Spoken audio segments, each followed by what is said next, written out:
Yo, peace and black power. It's your brother Knowledge from Live. Do Knowledge Radio. The place where knowledge is born. Radio. This is 3K. Think tank. This is 3K. Hey. This is 3K. I swear that knowledge is born. It's where I swear that knowledge is born. It's where I swear that knowledge is born. It's where I swear that knowledge is born. Who ran, who ducked, who drew down, return fire. We're the warriors, the healers, enlighten us. I'm tired of the same old, that game old with an upgrade. I'm a sunbathed in the sun rays while my guns blazing, they complain. Devil, my level not attainable. I'm metal, not malleable. I'm a man, didn't need that manual. Reparations is incalculable. Yeah, we want it in blood. Dead in the begging, head in the beheading. Metal to the meddling. Members is aggressive. Getting to the Armageddon. Karma, seem calmer when it comes to retribution. Caliber, catalyst in my clips and I use them on traitors and haters and the ones that spread confusion. Cause the devil's playground wasn't built for our amusement. Hey, meet me at the guard hour. Hey, in these strange days, you gon' need a strong counter. Spin like Beyblade. Impenetrable armor, Orient aura. This story, this saga get gory before it get calmer. Keep holding that revolutionary posture. 85 gon' dip and dodger, but when they get monster, they turn into MC Light, earrings, and become door knockers. I'm irate, they pirate the culture, send them to Davy Jones' locker. It's okay. Let them think that you lost it. Be patient, this type of thing you can't force it. Play possum, but nah, not know about the road. And they can't comprehend cause the language is coded. We plan ideas and we plan explosives.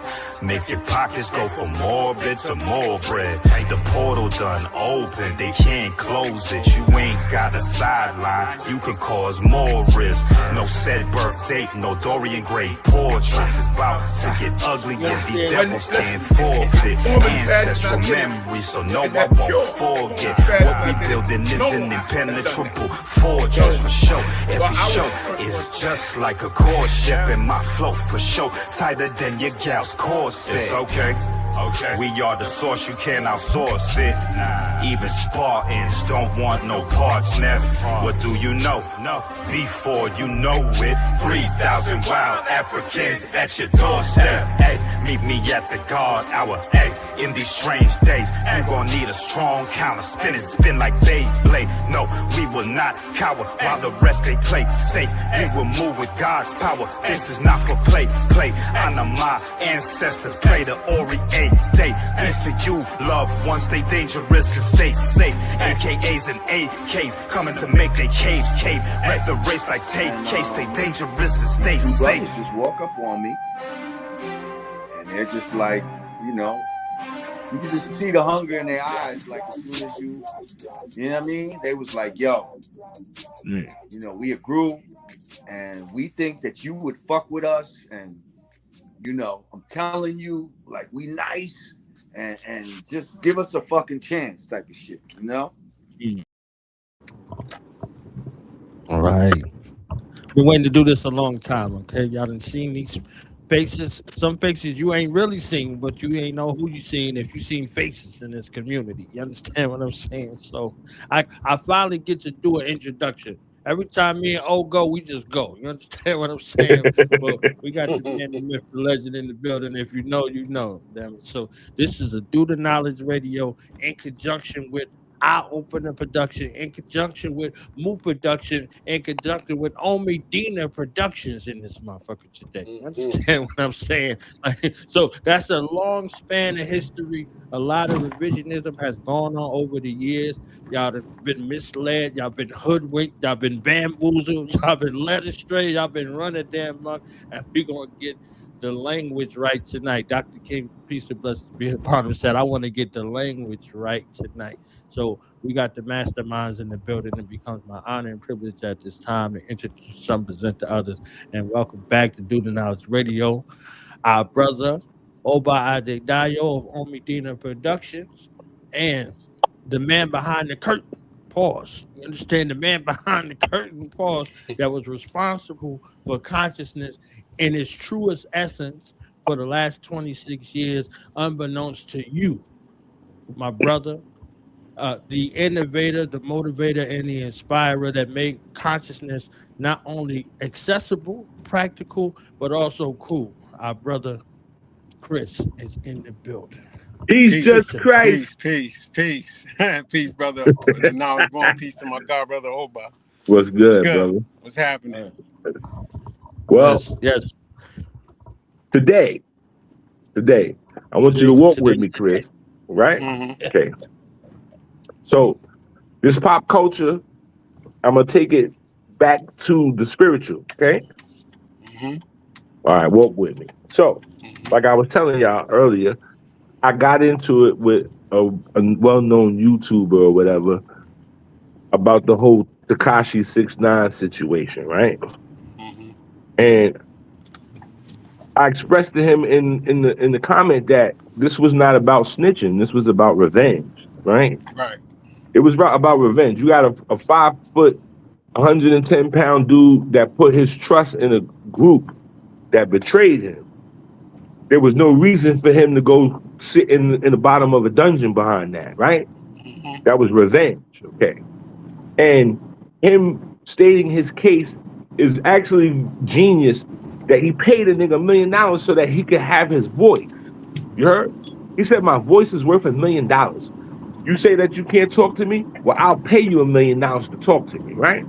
Now, Mm-hmm. the person that had the contradiction to what I was talking about was saying that, oh, he should be about gang prevention, but the person is a retired gangbanger, and they're not retired that long ago, right? Mm-hmm. And my riff to him is that all of this has gotten out of control and it's become uncontained. The origins of all of this ratchetness and gangster stuff comes from criminality, right? Criminality. Means of making money under the radar and contested by the law, right? Now, black people in post-1970s were forced because of the redlining, not of just of housing, but of job opportunities. So this is when our parents went through the circumstance of what they would call overqualified. Right. Right? So we use criminality as means of our Robin Hood. We go to the city, we handle the pilgrims, we come back to the jungle, and we feed the people. Okay? Mm-hmm. Somewhere along the lines, motherfuckers thought that this shit was righteous, and we had the legalization and the authority of the Most High to be doing this, right? So that gangbanging in its core is genocide. There's no money generated. They don't take care of each other, right? So somebody said, well, how do you fix this within the community? We fix it with things like spirituality in Lucumi, right? Now, this is where the new converts have to fall in line, because the etiquette that you're being taught is the etiquette that you didn't have before, right? You didn't have an understanding of eldership and showing your elders a certain amount of respect, and there being protocol, right? So they go, oh, it's transactional. Absolutely, it's transactional, because some of y'all need to pay, because you need to pay to stay in line, right? You need to learn, because we don't have natural rites of passage amongst our community, right? So you got a bunch of traumatized little boys, right, who are resentful to their mothers, right, pretending to be men and creating a litmus test of foolishness, so that it's not to justify what was done in the 80s and the early 90s, but it got off the road, right? So now the second wave of criminality that has just come by, the scammers didn't do anything for the hood. They took the money and gave it right back to the pilgrims, right? They scammed and went in the clubs and bought bottles and bought high-end clothes. They didn't feed the people, because even in our era, at least the drugs, they might take you on a bus ride. They might take you to Great Adventures or some shit like that. right? They might got some food at the block party. They got the Franks and the chicken and all that and the sodas. So we've gotten to this place where we think that it's okay for me to turn on my phone and see black women in slippers and underwear and bonnets fighting in public places. It is ungodly for a woman. Like I tell women all the time. Like if I had a woman and she found out about my other woman, I'm not leaving with the one who beats the other one up. You beat somebody up, man. I don't want you to be around you. I want you, you know what I mean? I want a woman to be soft. I don't want you to be easily. If you beat the other girl up, I'm leaving with the victim. Not leaving with you. So the fact that we've gotten to this point where now this mentality has become a part of our culture. Like, what are you talking about? No. I don't.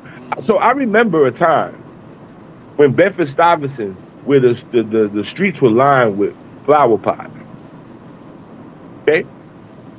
They used to have tires. They used to turn into flower pots. They used to be in Harlem. They used to be in Brooklyn, in Bed-Stuy. They used to be in Brownsville, right?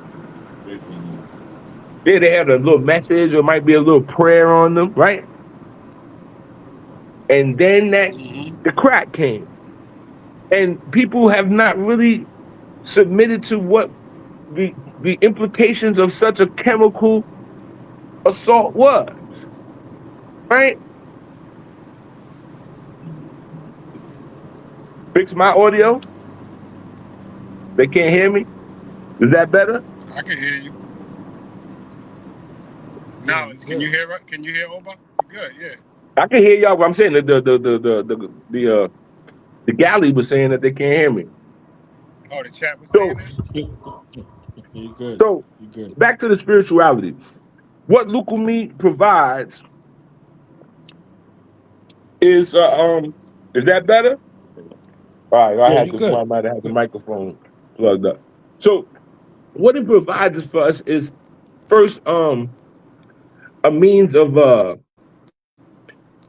etiquette, right? You have to be taught how to behave, right? And if don't nobody teach you that, if like I saw a video, the teacher was talking to the mother about the daughter with the phone, and the daughter was talking back to the teacher, and the mother was laughing, and I'm like, it's gonna be funny till she disrespect you.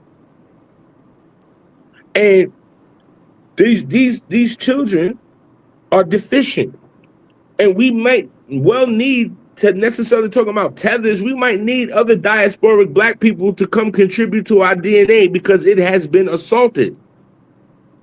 Those children born after 85, 86, you have to question whether or not they got the chemical, you know what I'm saying, balance and properly. Right? And I've seen this in my hood where I know kids that one day I was at my man's crib and the nigga was like, oh yeah, such and such got to get his medicine. I was like, in my mind, I was like, his medicine. And the intelligence of me was held back from being ignorant and saying something. That my better part was like, yo, son, his mom's in the street. He might got the house in Virginia. He was born like that. You heard? And so we talking about who Jay-Z is doing what with who and all that, and they are talking about locking down the highways. Did you hear about that? In California, they're reporting that the exits and entrances to the highways have gates on them, and then they got those what's that? Those the ascendable poles that come up out the ground. Yeah. So what that means is that they're about to start locking it down again, and they're preparing this time. See, last time they didn't have the playpen wasn't set up. But now they're trying to get it together, as well as the fact that they're not talking about the fact that water is about to be a super duper uber fucking commodity. Because these computers require our water, and they're willing to sacrifice our water for these computers. Yep. And nobody's saying anything. They're talking about, like I watched something today. Some people were literally standing outside a building waiting for Jay-Z to come out to sign. Yeah, I saw autograph that, album covers. Yeah, I'm like, You think you're gonna get rich over that? You think you're gonna put it on eBay and you got an autographed copy of, like, first of all, the records you got came from China. It wasn't even produced by the fucking record company. Let's start with that. Right? But the fact that you will stand out there, but you won't stand in the DMV to get your license together. Because I know a bunch of black men that ain't got no license straight. You get in the car, it's four bros, 3 of them that got their licenses suspended. I promise you that. Right. And it don't be because they was on a wild speed chase with the police and nothing. They don't go and they're just not responsible. Right. You know, because that's a part of manhood, is doing the things that you don't want to do. And that lifestyle of criminality is a lifestyle of renegades. These are that you can't live on the grid and live by those rules. It's not possible. It's a death culture. And so that's what they don't talk about. My friends rode motorcycles with no helmets because we didn't know if we was going to live to be 18. We didn't know that. When I got to my 30s, I had a midlife crisis. What am I supposed to do? Because they didn't have no instructions after 30. Right. They was telling you to make it to 21. Then you made it to 21, you had to make it to 25. Right. So then when I got 30, it was like, what am I supposed to do? And all my friends are dead. Right. Or the ones that I'm watching today, I'm watching some of my big homies struggle with vices. And I'm like, I go to my hood and I see dudes that I used to respect and they winos now. They winos. And so we're telling our children that they're supposed to perpetuate this death culture. See, because I got a problem with the South trying to compete. It's this unspoken pissing contest with slaves that you supposed to be tougher than me, right? But you don't come from my environment. And you don't see the beauty of your environment. You got trees and all that around. I'm coming from a concrete jungle. My people were sent up there to save y'all tax money, to get y'all to pay the property taxes. You don't have the right to feel some type of way about me, and now try to emerge that into the subculture that your city is popping and this and that. It is ratchet. It is a disgust. It's Sodom and Gomorrah. Atlanta is disgusting. It's disgusting. And you be like, this is what would happen if black people ran the world?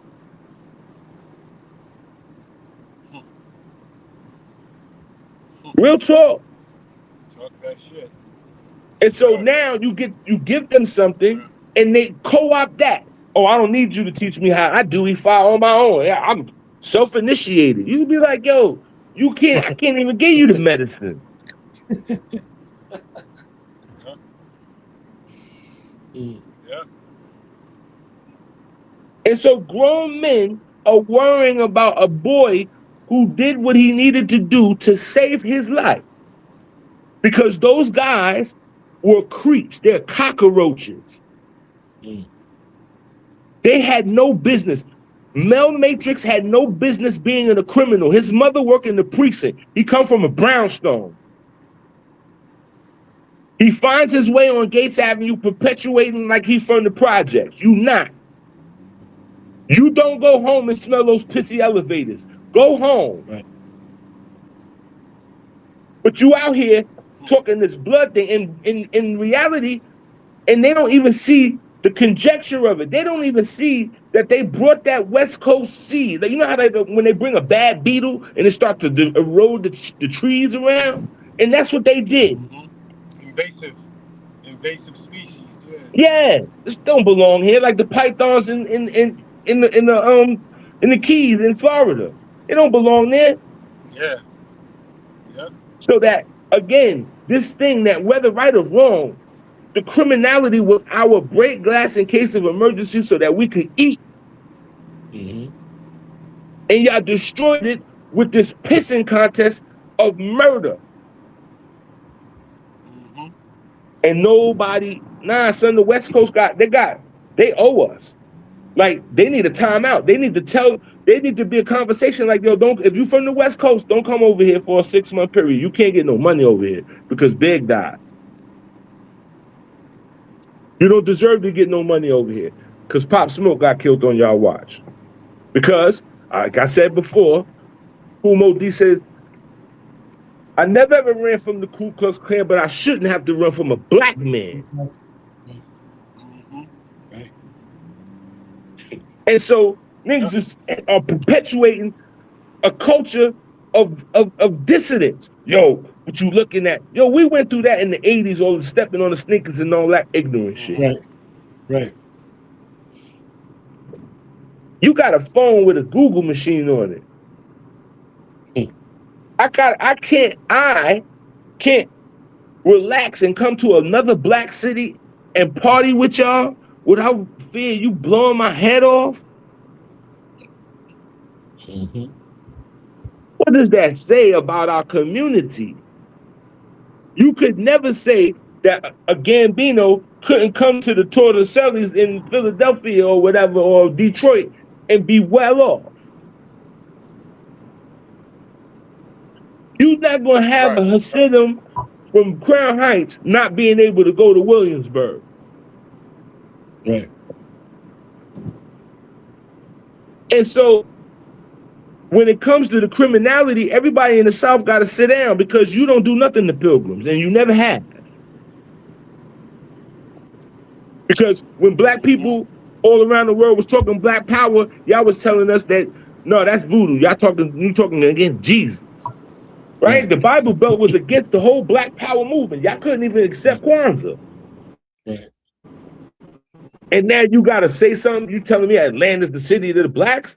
Man, miss me with that. I deal with corruption out here, son. You go to the courthouses out here, it's black people running game on black people. Shame on a nigga who tried to run game on a nigga. Word up. And so I have to have hope because I believe in God. But I don't have no faith in the people. Because these women are now telling, so now they got this woman sphere and they don't need a man, and you are contributing to the annihilation of our race. They say the black man ain't shit, but if it wasn't for his promiscuity, you wouldn't have numbers in the polls today. Huh? Because our grandparents had 15 in the clip. They had 12 kids in the clip. Easy. Easy, man. They could make a nation. Like I said, it takes 3 families to make a clan, right? And 3 clans to make a tribe. They could do that back in the days. That's it. But today they can't. She don't want to push out one, and she ain't finna give her breast up to that one. And so, like I was talking on my line, if you wasn't breastfed, if you were a Similac baby, this is your problem. You can't enunciate. This is why them niggas be looking stupid in the face, because they don't have no face muscles, because they didn't suck on no breast. The sucking of the breast, Ahmed talks about that, right? In his Kabbalah, the sucking of the breast, that requires the struggle of life. Because if the baby can't suckle, then he's gonna die. So now you think about them when they put those plastic nipples in those babies' mouths, they don't have to suck on that shit. That shit just leaks on its own. Right.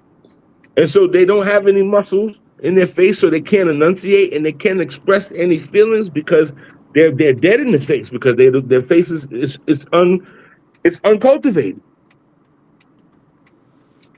And so now I'm supposed to accept music from drug addicts who are mumbling over the music. And you tell them, oh, you hate them. No, I'm not. You want me to follow drug addicts?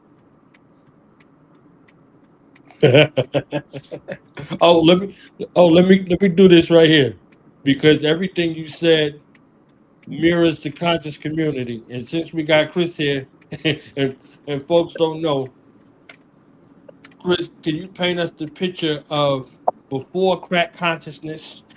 Before the crack consciousness era, where the light that you ushered into us gave us a through line of greatness before people started smoking conscious crack, and they turned into gangsters, and they turned into thugs, and they turned into criminals and scammers, and But before that, there was a time period. You understand what I'm saying? There's a time Yeah, period that you yeah, help to facilitate and to usher in. So please. yeah. Thank you, knowledge, and thank you for the introduction as well. That's a good point that you broke up, that you brought up, actually, excuse me. Before the crack consciousness, you know what I mean? And, Right. I came into, this era of the conscious community in the early 2000s, late 90s, early 2000s, after coming from another school of thought, the Nuwabian Nation, which a lot of us in the 90s were a part of back then, Right. under that tutelage of Dr. York. And so I came into this level of consciousness under the occult, esoteric, metaphysical aspect, comedic, black power, however you were looking at it back then, pre-social media, I could say internet, in the sense of, there were no streaming platforms. You understand what I'm saying? There were no pages to promote your content. You know what I'm saying? This was pre-content days. So this Free VHS content. tape Ooh. days. You understand what I'm saying? Yeah. Pre-content, because everybody is all about content these days, in and out of the conscious community. So social media has become the new gift and a curse type of platform. You know what I mean? We get pleasure out of it, but we see the detriment that it does to our community. So when I came into the conscious community to promote lectures for the various speakers, as most people called them master teachers at the time, it was a time of integrity. You understand what I'm saying? It was a time of sincerity. It was a time of protocol and respect. Like Oba was saying earlier, you respected your elders. You know what I'm saying? Because your elders laid the foundation for you to pick up the tools for us to keep going and pushing that movement forward. You know what I'm saying? And this was just the prerequisite in the Black community forever, since I was a kid, because I was always taught it takes a nation, a village to raise a child. You understand what I'm saying? And so, coming into consciousness in the early 2000s, as far as the lecture circuit, that's one thing that we kept going. I came in under Eye Opener Productions with Brother Shabazz, my big bro Shabazz, and my brother Black Dot. And, we were doing our thing. So to see what it is now, you know what I'm saying, is like, I've been dismayed for years. I'm going to be honest with you. That's why y'all didn't see my face back then. I was behind the scenes. I've been even more behind the scenes ever since the debate conscious errors and all these fly-by-night Negroes coming in. Like, who are you? Where did you come from? Who qualified you? Who said you could speak? Because back in the day, and I learned this from Bobby Hemmett told me that you don't choose yourself, the people choose you. You understand what I'm saying? And a lot of people were just putting themselves on the platform, just coming out being teachers, and giving a lot of just bullshit conjecture. You know what I'm saying? A lot of pseudo facts, a lot of bullshit, especially when, I take it to heart now, more so because of the Lucumi that I practice, you know what I mean, in the African spirituality, when they fuck around and they talk about the Orisha and they talk about African entities, deities, spiritual pantheon, and they just playing around with it. You know what I mean? That's why I say this conscious community is out of pocket, totally out of pocket. And it's unfortunate because my goal, my intent, and I said this in the I prefaced this in the interview that Brother Oban, and we're gonna talk about that in a minute. But I said my intent was to get the young people to continue to carry the baton that I picked up from the elders when I came into this. You understand what I'm saying? So yeah, the pre-conscious crack era was a beautiful time because we came together. We didn't have phones. We had cell phones, but we didn't have social media. So people weren't glued to their phones. People brought notebooks to lectures. They brought pens. They took notes. You know what I'm saying? They bought this. They waited till Shabazz or Sonetta and them edited the VHS tape. A week or two later, they went and bought the tape. Maybe they could play it back. but people actually learned. You know what I'm saying? We didn't rely on YouTube and TikTok to be our encyclopedias back then.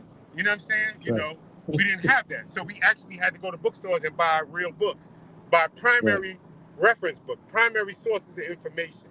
You know what I'm saying? So this is why my book collection at home is still crazy. That's one thing I'll never get rid of. I can get rid of all my DVDs and my VHS, but I'll never get rid of my books. You understand what I'm saying? Okay.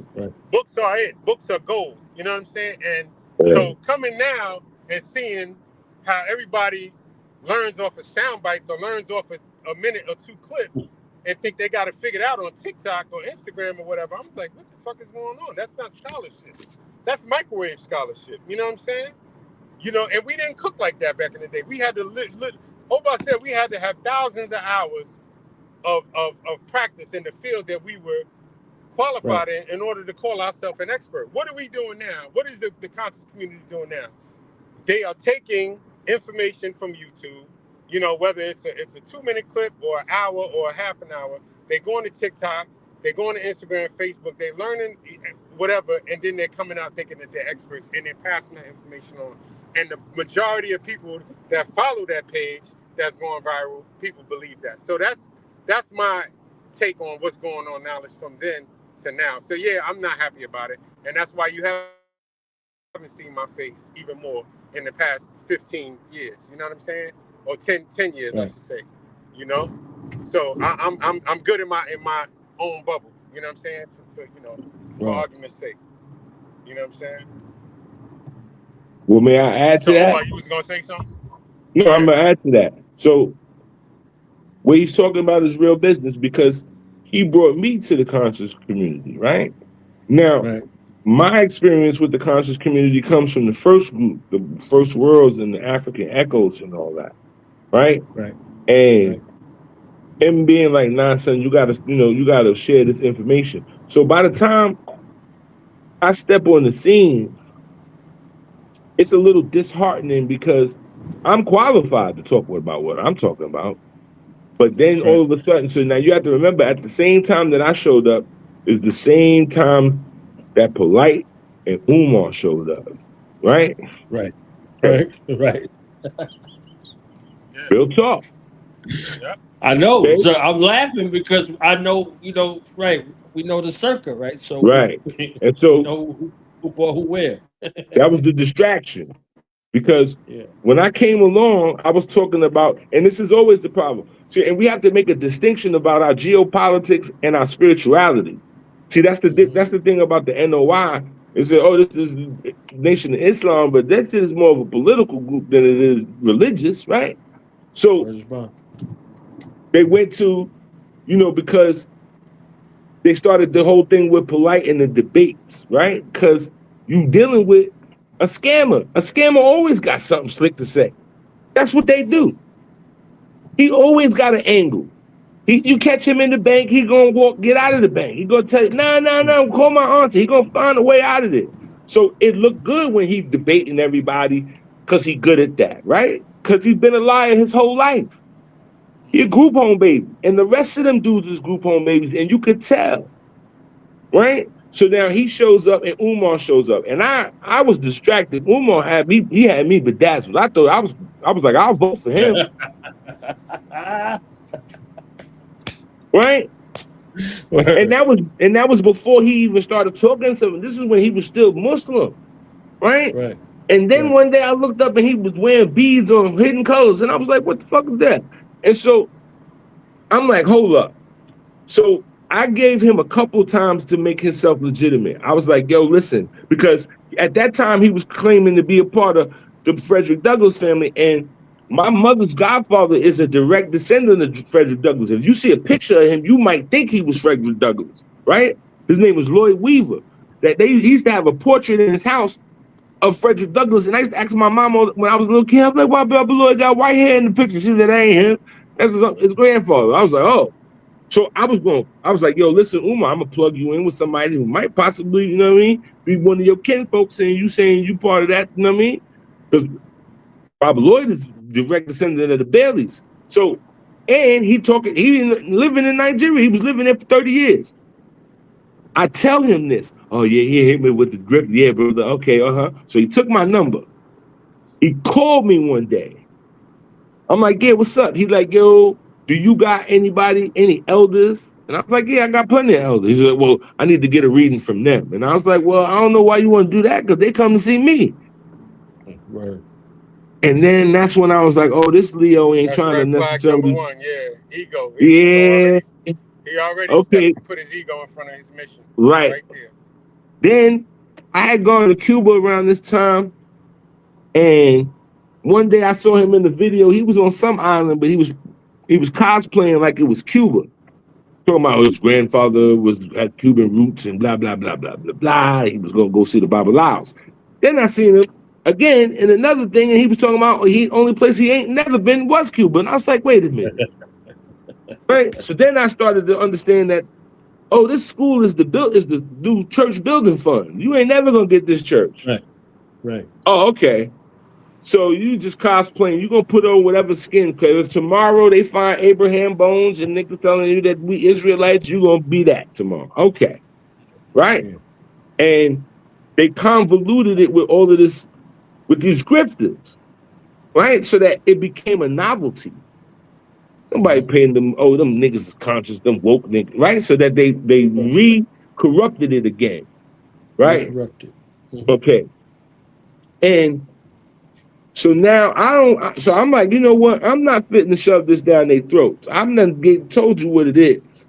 But then afterwards, all of a sudden, you start hearing everybody. All of a sudden, all of the RBG dudes got Congo, you know what I'm saying, handles on their Instagrams and their social medias.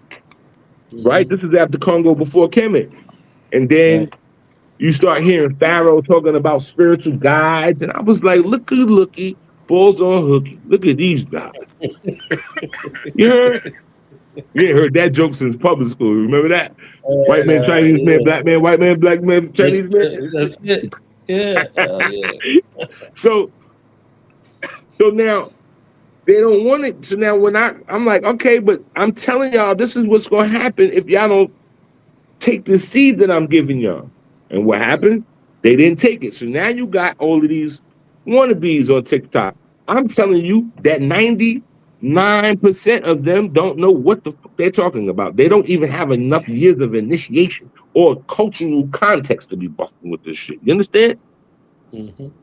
And so it's unfortunate. So that I put a thing on my Instagram the other day where they were talking about, Martin Luther created his church because he didn't like this, and then this one made this church because he didn't like that. And next thing you know, there's 50,000 sects of Christianity. And that's what's happening to Orisha, because everybody wants to do it their way. And that's not what it was made for. Right? And this is when you get into the difference when you're dealing with peasants, right? And real people that come from kings and queens. Because a lot of these people, they have poor home training. Okay? Poor home training. You couldn't take them to a restaurant. They don't know how to use them forks and knives. Bad, Chris. I want to break it out even a little patch of the sequoia trees or something. Say again, Chris? I said no etiquette at all. Yeah, no etiquette. And that's the thing. They teach you, so they say that you learn your manners. They say you learn your manners from your home. You learn your etiquette from your community. Right? And then you gain your morals through your nation. Right? And so a lot of people don't have no home training. They have no manners. They're not taught. Thank you, please, and thank you, and no, all of that. And so they're entitled. They think that they're supposed to have everything that they want when they want it. Right? And I got whooped for trying to pretend. Yeah. I got hooked off on for trying to pretend like I ain't know no better. You're like, what you say? Give me, come here. And it's the millennials are very judgmental too. You heard? Yeah. The millennials are very judgmental and have done nothing, because this is not your music. See, you know, they tell you these lies. Oh, the hip hop kids make the music. No, they didn't. It was grown folks that made this music. Let's not get that shit mixed up. Fat Five Freddy was a grown man. He wasn't in nobody's high school when the nigga did Wild Style, okay? This was underground juke joint business, right? And teenagers co-opted it. But this is adult business going on for real, for real. So when they say that, oh, you washed up old head or unk, you playing my music. I didn't listen to the music my mama and them came up with. You heard? And so don't tell me to get out my house when I decorated the joint. You bugging. You feel me? Because I can honestly say that we have, what did you call that? We have a serious community health issue. You got grand crack babies now. Yeah. And they born with more barbiturates because now their mama, she pop perks now. She on Molly. She taking what's that, Adderall, all kinds of stuff. Yeah. That's the thing. So like you hear about these children, they when they do drugs, they do all the drugs in one day. That's why they die like that. We come from a place of progression. You go to the party, you go hang out, they give you a little sip of some Cisco or something, you get tore down, okay, right?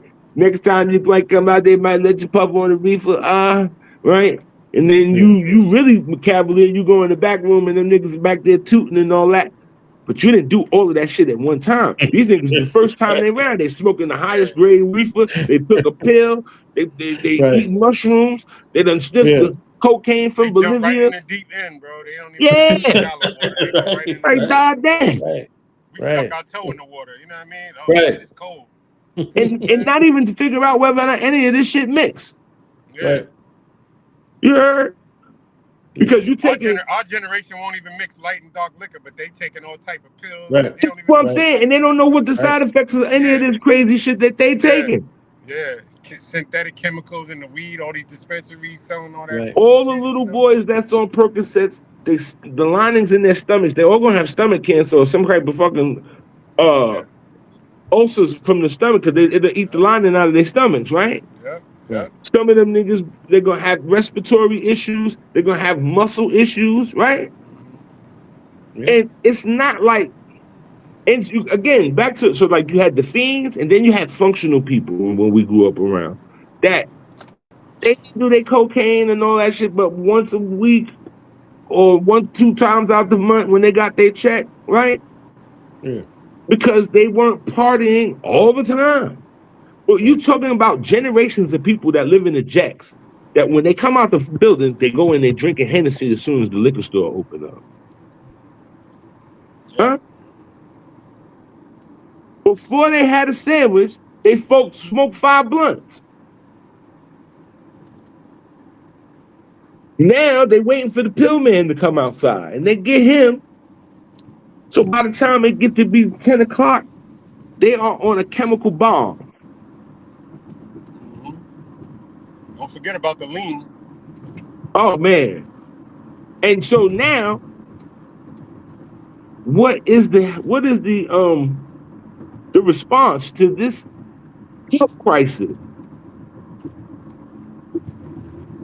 Because all them pills is getting given out to people who got all kinds of issues. So like you go to the Bronx, if you go to 149, the pharmacy's got nothing but fiends sitting around making scripts to sell them to buy the fucking pills back from the niggas they sold it from. Tell me this is mad. You heard? Right. Just take the pills. You got the script. Go take your drugs. No, they're gonna sell them and then go buy them from the people after they done converted the drug. I'm like, y'all bugging. Okay? And so nothing is as it seems, and somebody has to put their foot down and say enough is enough. So that maybe, I don't know, maybe. Because I'm going to tell you something. These phones is mad suspicious, son. This shit be reading my mind. Right. This shit be reading my mind. I be thinking about something, and that shit will pop up in the ad. I'm like, nah, son. I don't like this. Yeah. I don't like this. I want to live old with the picket fence, the dog, sitting in my rocking chair. Y'all gonna turn me into this dystopian warehouse life that I'm gonna be there around a bunch of Amazon workers or some shit. I don't know. I'm just not going for it. You feel me? And nobody's saying that. So much so, today I had to go to the court today down here, right? Because there's mad corruption. And that's the thing. They be lying to us. Atlanta is not no black city, man. Atlanta is a hub of ratchetness. Yeah. It's like Small Wonder. Like a city where everybody's just going about like this shit is real, but this shit is all fake.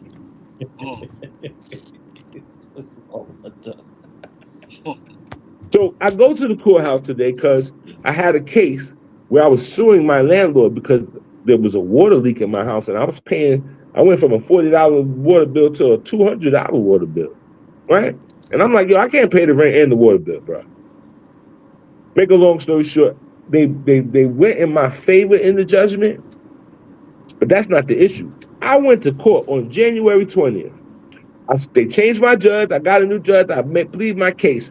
I look at her. I said, what's next, Your Honor? She says, go home. You're going to get something in the mail or by email electronically. Okay. That was January 20th. I don't get nothing in the mail. Till April, I decided, like, let me go up there to the court. Because I've been calling up there and they kept telling me nothing happening. When I get up there, they give me the judgment. Do you know when the judgment was made? On the 28th of January. Oh, my God. So now this runs out so that I don't have the 7 days to appeal. So now I got to appeal the ability to appeal because y'all never sent it to me, right? But I digress.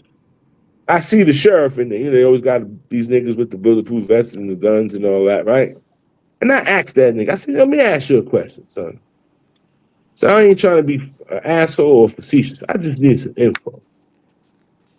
He was like, okay. I said, with all this crazy shit going on, what they doing and the people in the top, you gonna go along with them or you gonna roll out with the people? And he was like, I don't know how to answer that question. I said, see, that's my point. I'm gonna get on out of here. And I walked out. You got the gun, son. It's a real easy decision. It's called self-preservation. And after that, the preservation of the niggas that look like me. You don't need no class for that, bro. And so that's what makes it unnerving is that I don't even have the fucking insurance, not even just of the black cops, the white ones too. Like, you gonna let them do this? You gonna follow their orders? Yeah. Because we really need to get on some Eddie Murphy SNL business. Those who know what I'm talking about. Yeah. Just like they did in Rwanda when the Hutus flipped on the Tutsi. Like that. Yeah. Like, nah, son, it's enough. Because y'all have not contributed anything in the last 500 years of any good. Yeah. I can't even blame the technology on you because black men did that shit. So you niggas need to go back to heaven. They need to redo with you niggas because y'all don't belong here. Because you're not even animal because a pig don't shit where he eat. A pig don't shit where he eat. And you poison the water, you poison the air. You know what I mean? So, as opposed to motherfuckers talking all of this really badass shit, we need to be healing our communities to talk about when I walk past a black man, I should be secure. I shouldn't have to look him up and down and wonder if he about to put, you know what I mean? Right. Put me in the trap. Shame on a nigga who tried to run game on a nigga. You feel me? And niggas don't just come black. They don't just come black. This is an indigenous soul when we talking about niggas. See, because that shit it's a way of life. It's the ability to take lemons and make lemonade. And we are the only ones, and it has to do only with America because of the way that the game is played. So they throw you the scraps. You come over here and fuck with us, we'll show you how to cut that shit right and we'll make spaghetti with that. You feel me? Yeah. So I feel like Tariq Nasheed is Agent 88.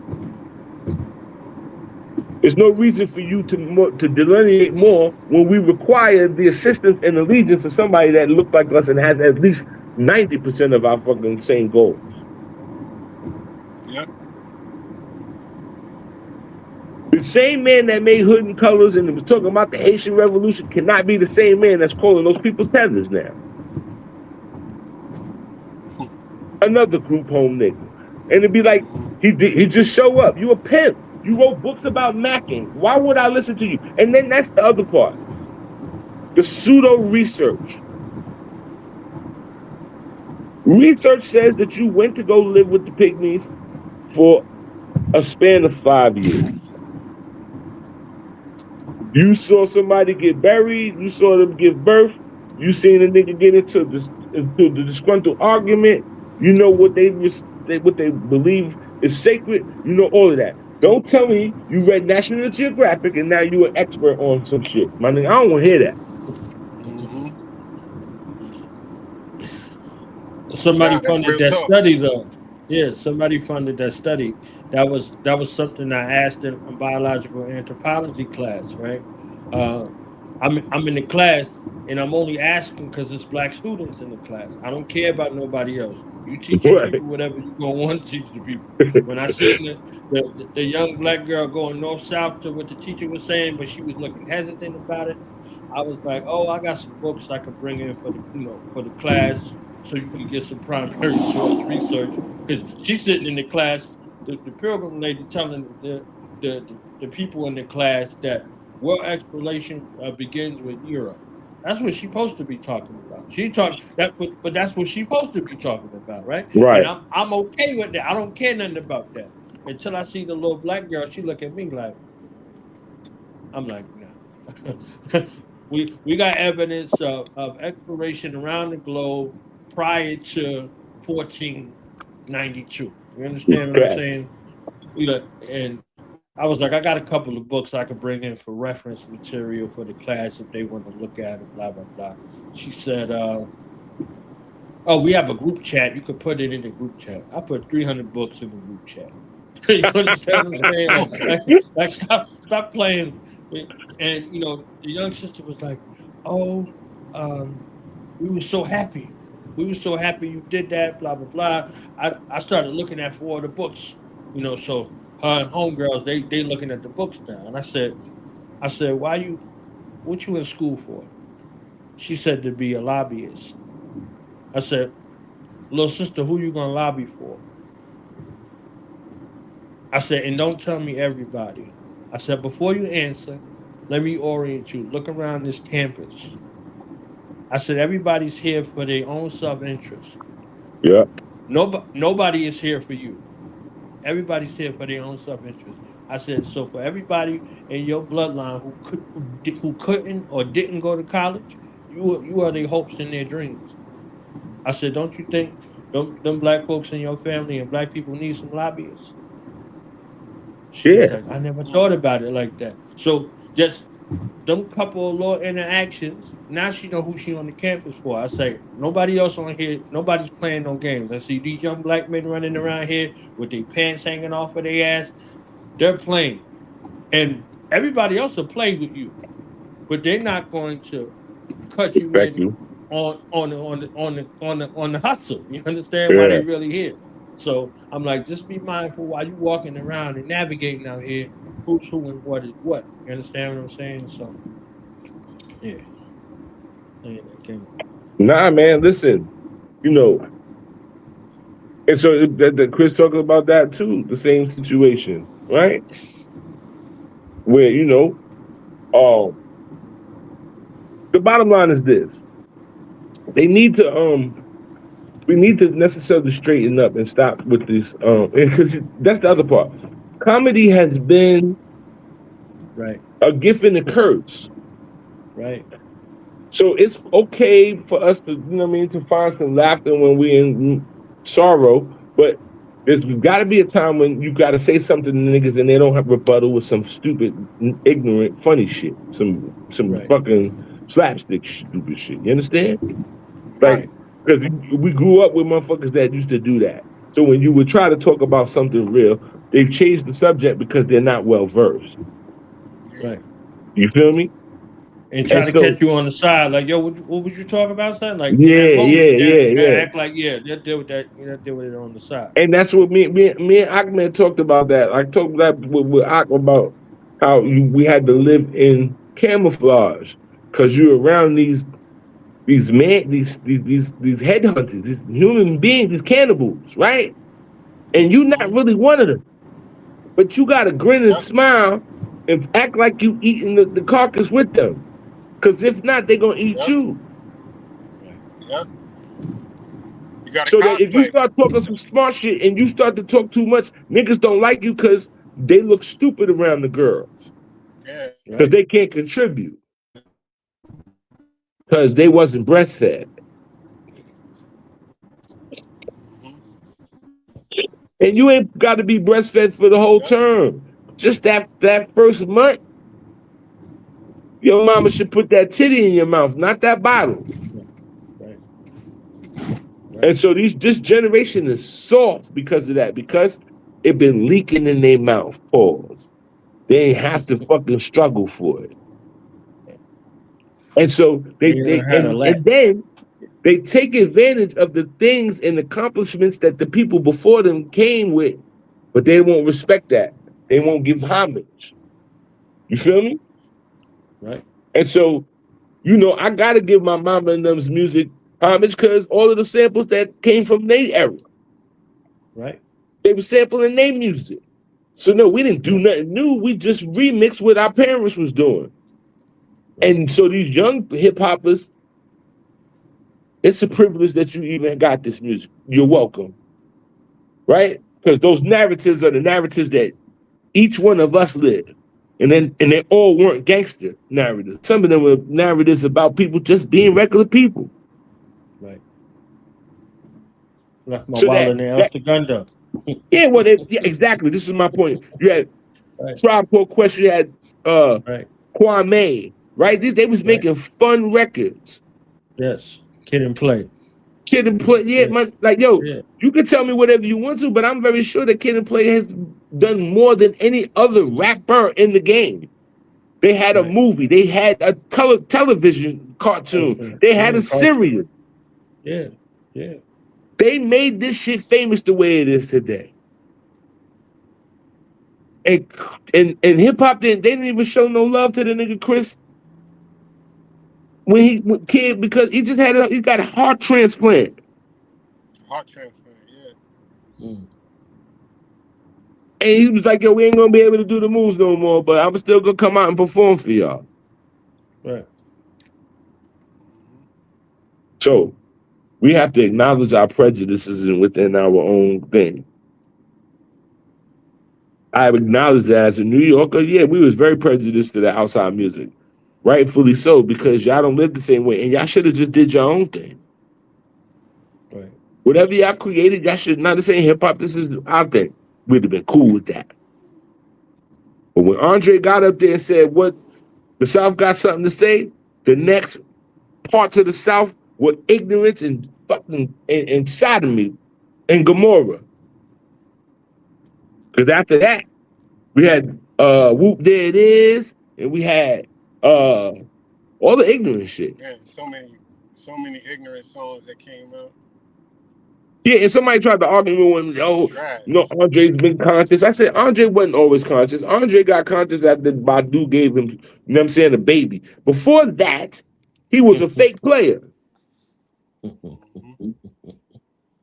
The name of the album is called Southern Playalistic Cadillac Music. It's right there for you. Yeah. But people have selective amnesia. They only remember the narratives that they want to remember. You feel me? Right. And so they're making a big deal about what somebody did in their court case that got nothing to do with you. And I can say that because I've had court cases where my quote unquote co-defendant told on me, and the victim, a time when a victim who was supposed to be a gangster told on me. They I always tell you. already understood that this is you're gonna get jammed up listening to these dumbasses. Right. And so this gang thing, there has to be a really eradication. It's like the boxing revolution, man. Line them niggas up. You don't want to drop your flag, line them up against the wall, man. Get rid of them. Because this person is not going to be a citizen. You have pledged allegiance to the gang, not to the humanity. Right. You know what I mean? And you have no rhyme or reason for why you play the game that you play. You just killing niggas. Right. It'd be different if you told me that shit was like back in the days, you know what I'm saying? Back in the days, the OI business, where if you had to be a blood, you had to come. If you told me that you had to get a blood, you had to take a police gun, or you had to do, then I would respect you niggas, but you don't do that. You get in them rooms with them and get some RBs or some Jack in the Crack, and you start telling and giving them all the information that they need to decimate some more Indians. Right. So I'm tired of this gangster thing because I grew up in that gangster business and I didn't want to grow up like that. I wanted to read comic books and draw. And if I brought my comic books up, I got to scrap with one of these niggas because they don't know how to hold nothing because they ain't never had nothing. Right. So that we're the only ethnic group with two vastly different economic situations live amongst each other. You will never see that nowhere else. You will never see Italians and then you see the poor Italians right there. No, sir. No, sir. Okay? But you could go to Bedford Stuyvesant and you back in the days and you would see a brownstone. You feel me? And so this idea of this poison that they put in us through the music and through the drugs, enough is enough. I am a grown man with gray hairs in my face. I don't need to hear another rap song. I'm cool. In fact, the art form should become live performance at this point. Okay. Like they had jazz clubs, you got little hip hop clubs that ain't about you jumping around and dancing.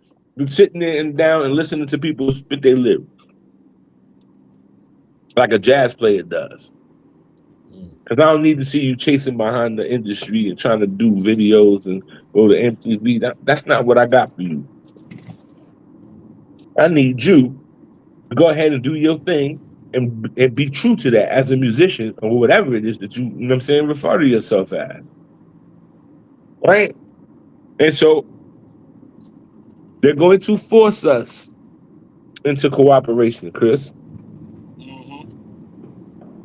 They're going to strangle us and you're going to need to know who your neighbor is.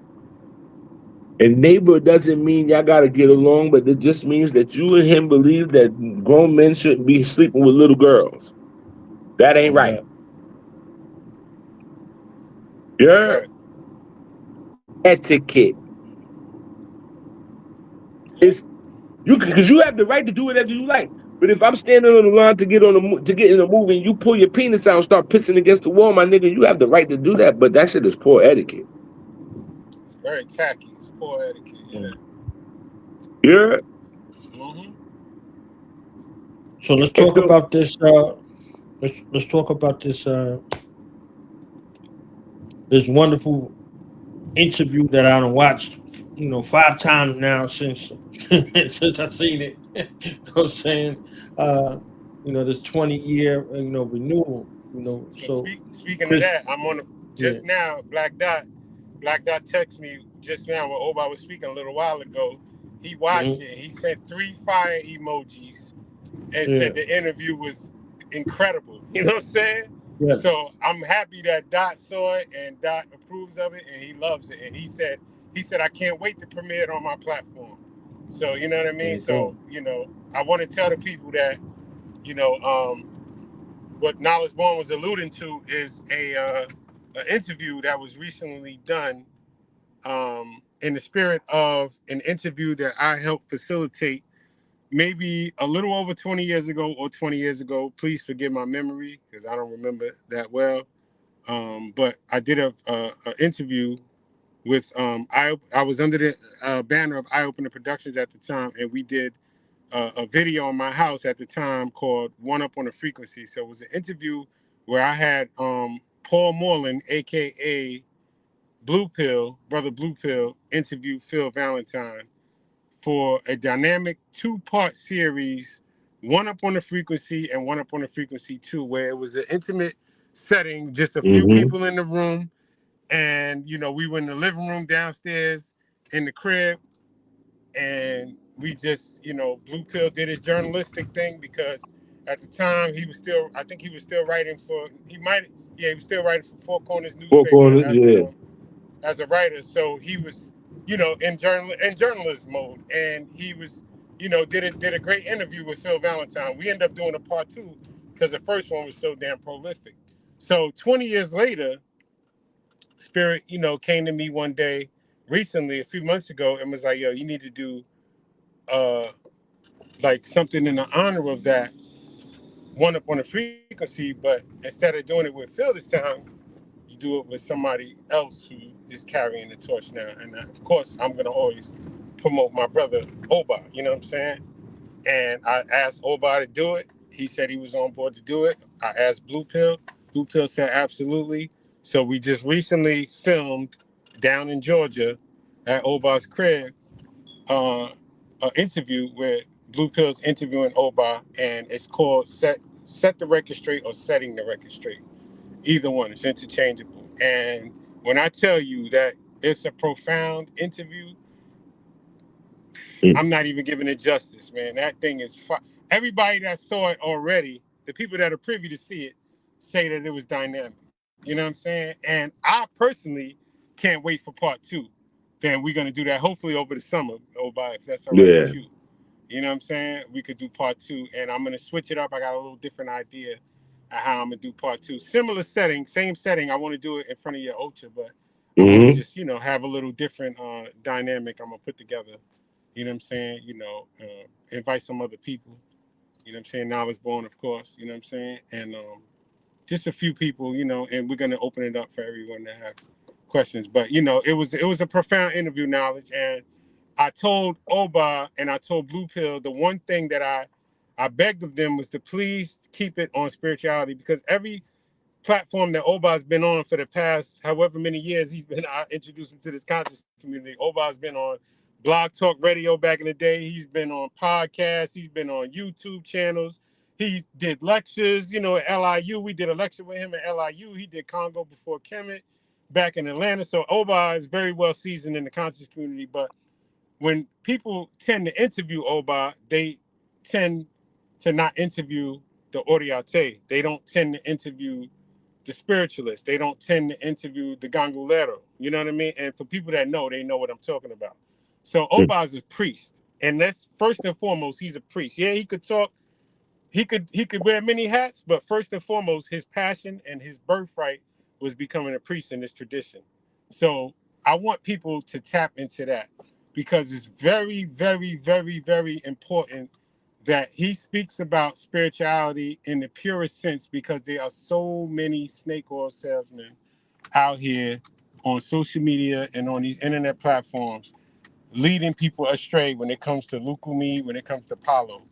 It's ridiculous. So that's why I promote the way I do, because I know for a fact that this brother is competent, he's sincere, he's true, you know what I mean?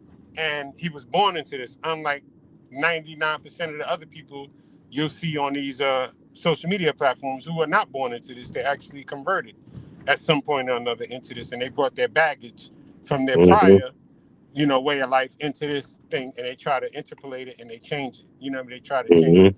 So I wanted Oba to do something where I told Blue Pill, just talk, keep it spiritual, keep it about spirituality. Bring the best out of Oba. Bring the best about, because he knows the songs, he knows the ceremonies. He could do it in his sleep, and a lot of people don't know that. They hear him talk about hip hop, they hear him talk about streets, they hear him talk about other things, but they don't know when it comes time for him to put that hat on in them ceremonies and kill them chickens. He's doing that shit 110%. And that's what people need to know. That's why I did Setting the Record Straight for a multitude of reasons. And the main reason was to showcase that there is a competent priest, a knowledgeable priest, someone who's sincere, and someone who can do the right thing and teach people the right way. If you can't be his godchild, Oba will send you somewhere where you can, find a good godparent. You know what I'm saying? If you want to get initiated and go to do the rites of passage. Also, set the record straight and let people know that don't believe 99% of the BS you hear on these TikTok channels and these social media Mm-hmm. channels is bullshit. You know what I'm saying? I'm just keeping it real. You know what I'm saying? So that's a thumbnail of Brother Blue Pill and Oba. We just did it, a few weeks? We did it, April 25th? I think it was the date. I think that was the date we That did was it. it was right after my birthday. Yeah, right after your born day. So, yeah, we did that, man. When I tell you the feedback that I got so far from this video, from this interview, was incredible. And the backstory will be told another time and how it almost got, Didn't I don't happen. want to say, it almost got, yeah, it was almost a disaster. You know what I'm saying? But everyone came back, regrouped, and we did our thing. You know what I'm saying? And shout out to KB, the Ghetto Shaman, for recording it, Mm-hmm. doing the edit for this. You know what I'm saying? The wonderful editing that he did for this. You know, he came out, he did his thing. Took time out of his life, his personal life, to do it. So shout out to KB, shout out to Ghetto Shaman for doing this, for recording it and editing it and putting it out for people to see. And it will be available on various platforms. But first and foremost, everyone needs to go to Omidina.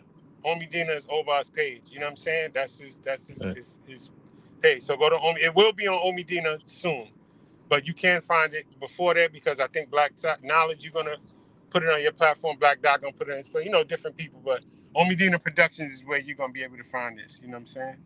So, that's what I had to introduce that. I had to do that.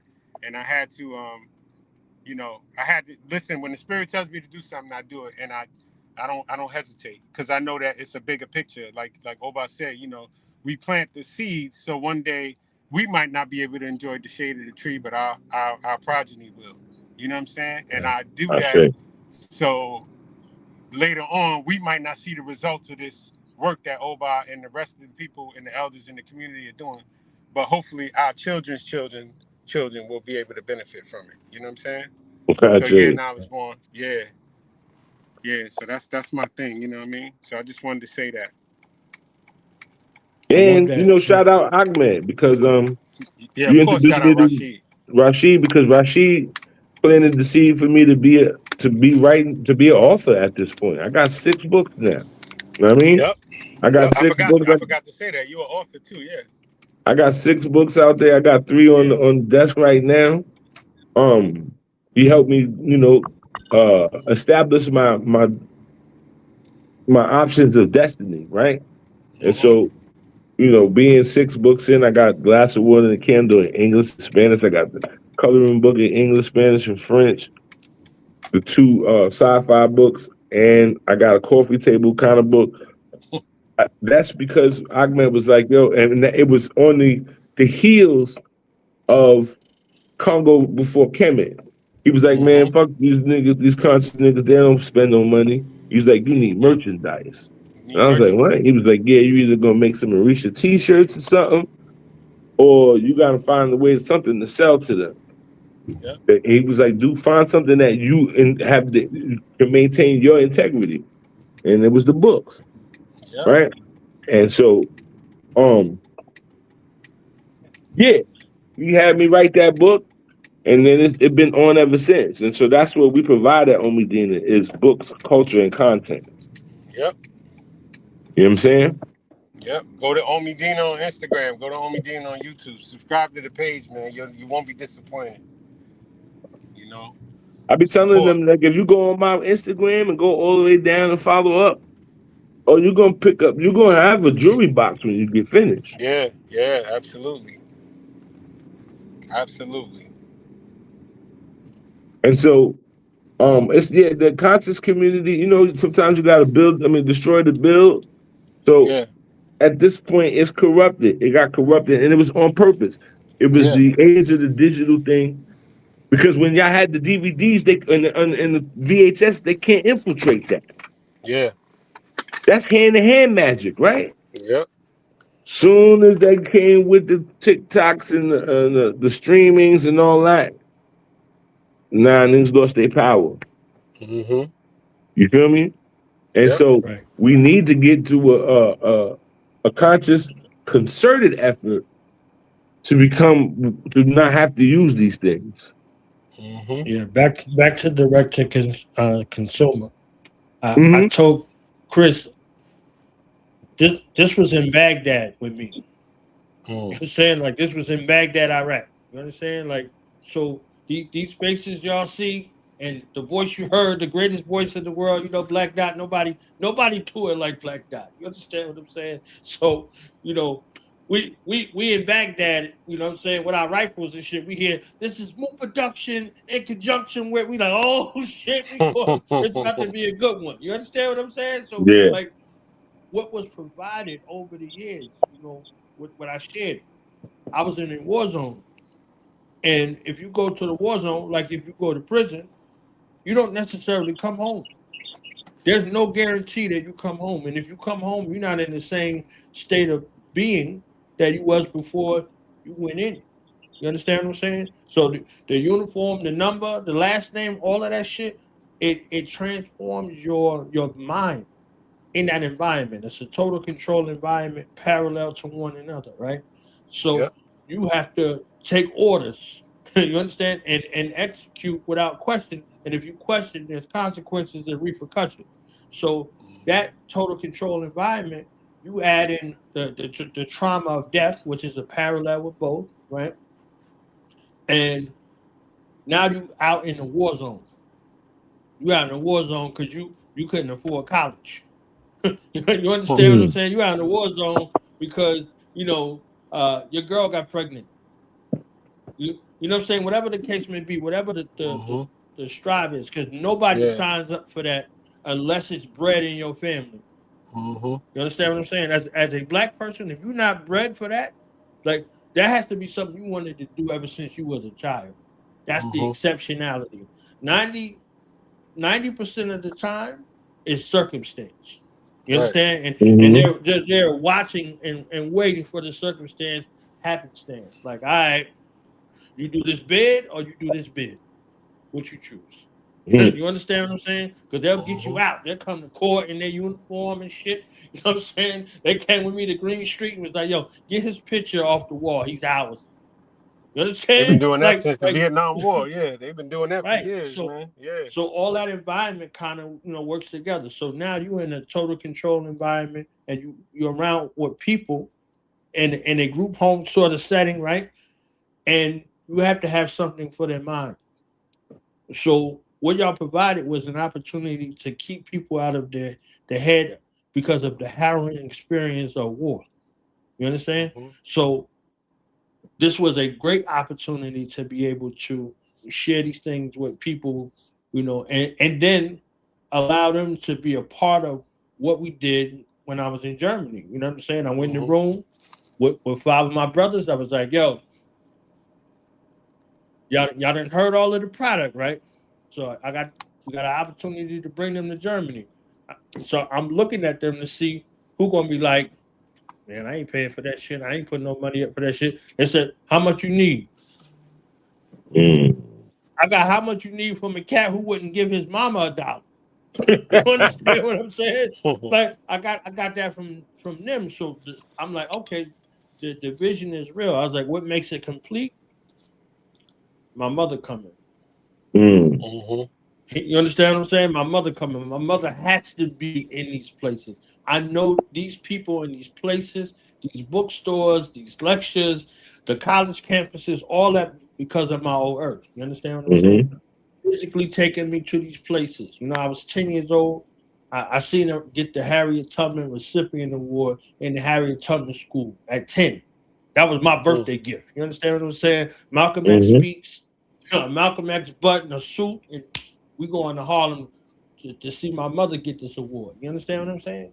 So, Yeah. like, this is who she was and who my pops was in the community. You understand what I'm saying? And you know, to give that back and to bring everything back full circle, you start looking at it like, all right, Black Dot, A Rashid, True Master. You understand what I'm saying? Coming over to Germany, oh, you would have been in rotation. You understand what I'm saying? Indubitably, you understand what I'm saying? You would have been in rotation, but you're in rotation now. You see what I'm saying? So What was interesting? that's What's interesting is that I saw one up on the frequency, Wow. right?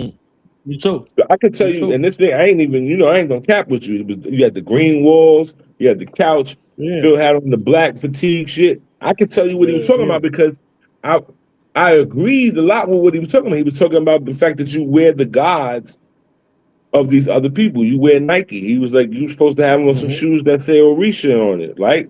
right. And I got that DVD because my DVD guy gave it to me. So like, you used to Wow. There you have a go. DVD guy, right? So the There you DVD go. That's guy, crazy. Yes, he hit you with the yes, clear movies, he hit you with the smut, and then he throw you a yes, little concert something, right? yes, yes, yeah, So I yeah. get this one up on the frequency. I'm like, all right, I put it on one day because at this time, I was a protester of cable. I ain't paying that shit this much. So you gotta have Yeah, something to watch. So I got hip to the African movies. I used to watch the Van Vicker movies, the Nigerian joints, yeah, right? yeah. And we And get you a took it good back.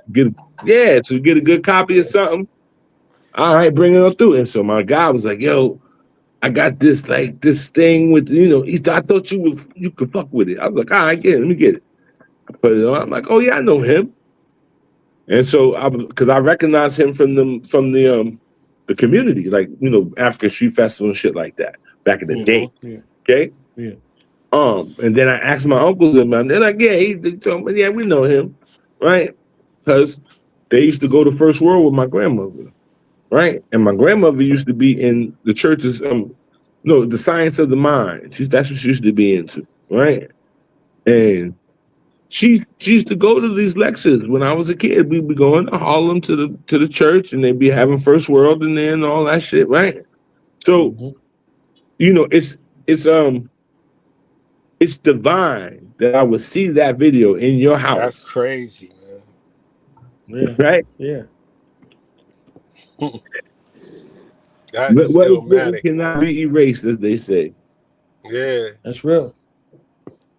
You know what I That's mean? Yeah, crazy, that's man. real. And I didn't know that prior to we filming this because I didn't go. I could have just said a couple months ago, let me get Phil to do another one. It's been 20 years. Let me get him to do part 3. You know what I'm saying? But I Right. automatically said I want Oba to do it. And not even knowing that you saw it on DVD back in the day. You know what I'm saying? That's crazy. Yeah. Them That's but DVDs then was far everything reaching. aligns, man. As Phil would say, Yeah, synchronicity, cosmic Yeah, synchronicity, man. yeah. yeah. You know what I'm saying? Everything is cosmic synchronicity, man. Because my I wife at told you the time, we was she hood, but she's very intelligent. So at the Mm-hmm. time, she'd be like, "Man, put that thing on," and we would watch. You know what I'm saying? So yeah, then there was another one that was circulating around that time. It was Dr. Smalls and Vodun, right? yeah, yeah. Um, I'm trying to think of the ones that were most profound that I saw. Um, I think I saw a Delbert Blair one. He had the turtleneck on, Mm-hmm. right? hmm But yeah, that's the Rest in thing. peace. Unfortunately, the conscious community, and we get co-opted all the time. Um, so the Jamaican dancehall music was purely theirs for a long time. They used to make the records. Mm-hmm. Okay, now they've been marginalized because their DJs can't get the music like that, right? And so it's it's unfortunate that analog is being chopped down because a lot of this AI stuff is they don't got the quirks out of it yet, right? And people are gonna suffer because of that, unfortunately, right? And back to a glass of water and a candle, back to Lucumi. I gave you this so that you have a way to cope. Yep. Gotta cut my camera off. Uh-huh. You know what I mean?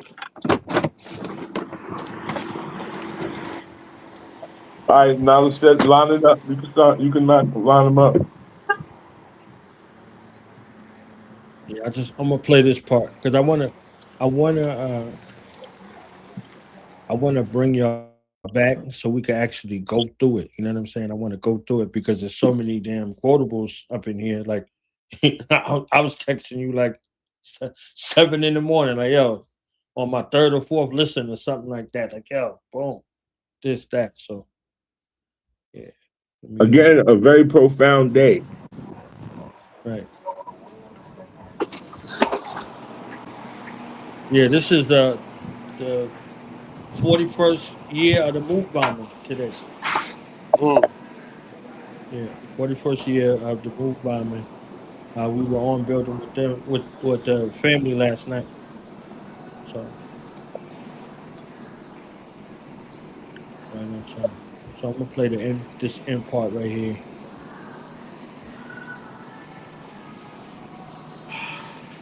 The 9/11 thing, you know, Phil actually came out with a lecture. But anyway, long story short, Eye Opener Productions came about our brother Shabazz. Shout out brother Shabazz and myself, who wanted to get Phil to do a lecture. And actually, it was an intimate setting, like just a few people, him being, you know, being able to talk like what was the video he did? Dark Matter Paradigm? Yes. Something to that effect. So I called him, I got in touch with Phil through, the story goes, I got in touch with Phil through you, Paul, UP more Blue Pill, you know what I'm saying?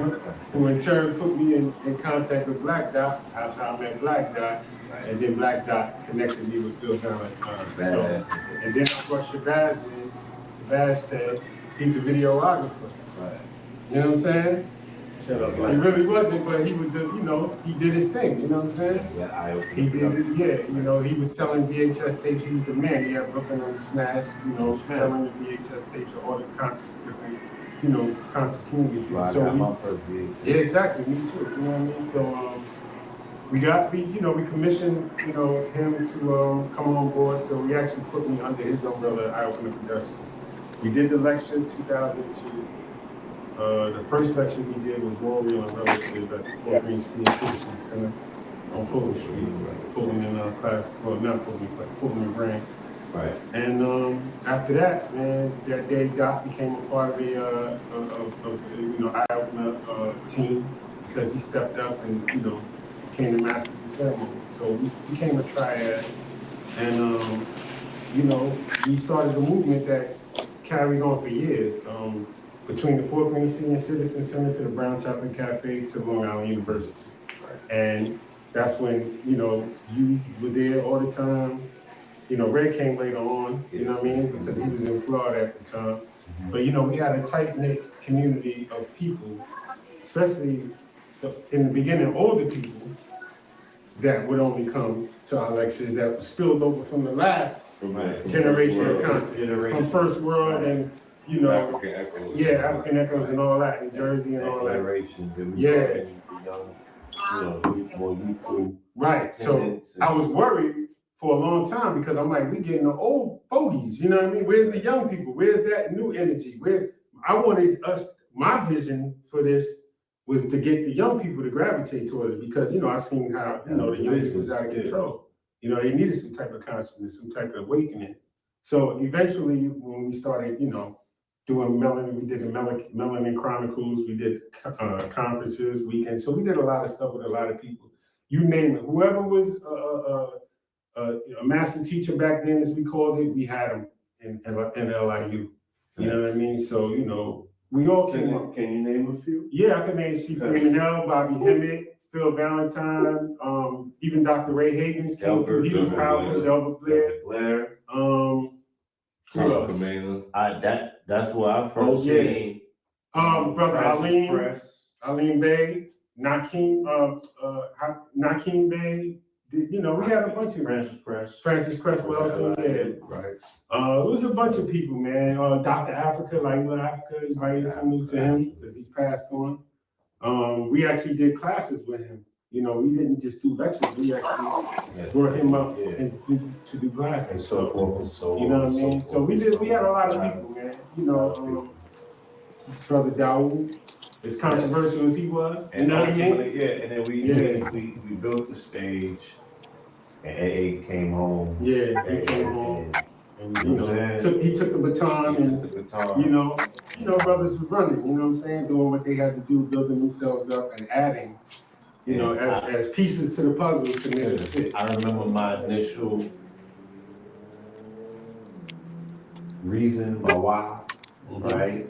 Again, same in the background, me saying, I need to see younger people, because I heard the pleas of the elders, Valentine in particular. He said, I don't want to die with this information. Yeah, I'm going to pass it on. And it sounded like my grandfather, who was always imbuing me with his information, because he's like, I don't want to die with this. Right. Yeah. I need this. Yeah. So I looked at Valentine in that same perspective, like grandfatherly. Yeah. It's a generational thing. You have to pass down what the elders had, just like the elders passed down their information to them. They had to pass it down to us, and then we had to in turn pass it down to other people. And if you gatekeep and only keep older people, it's going to die with them. Back to the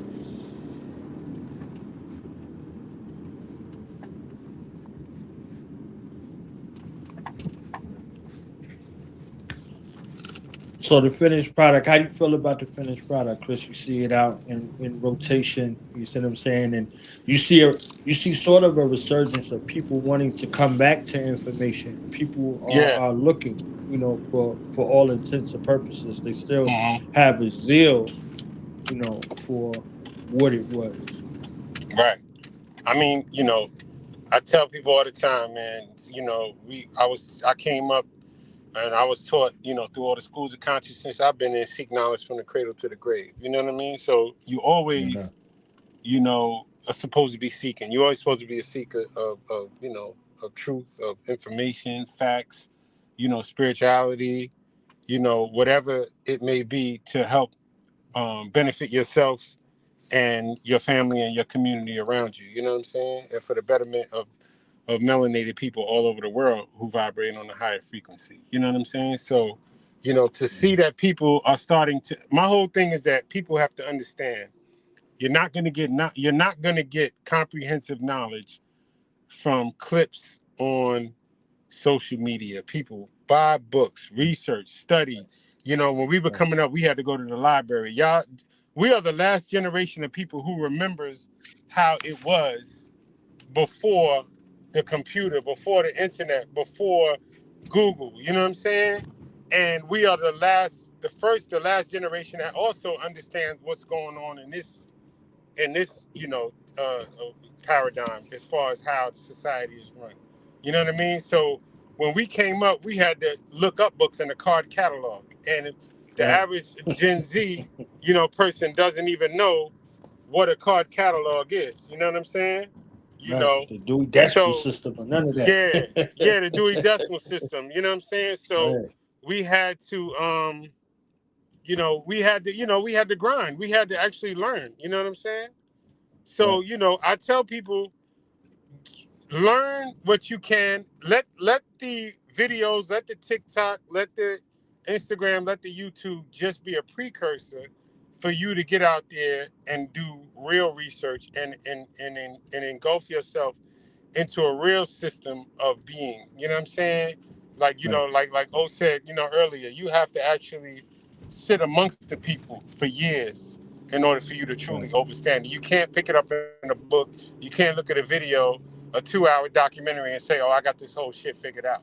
You know what I'm saying? That's not how it works.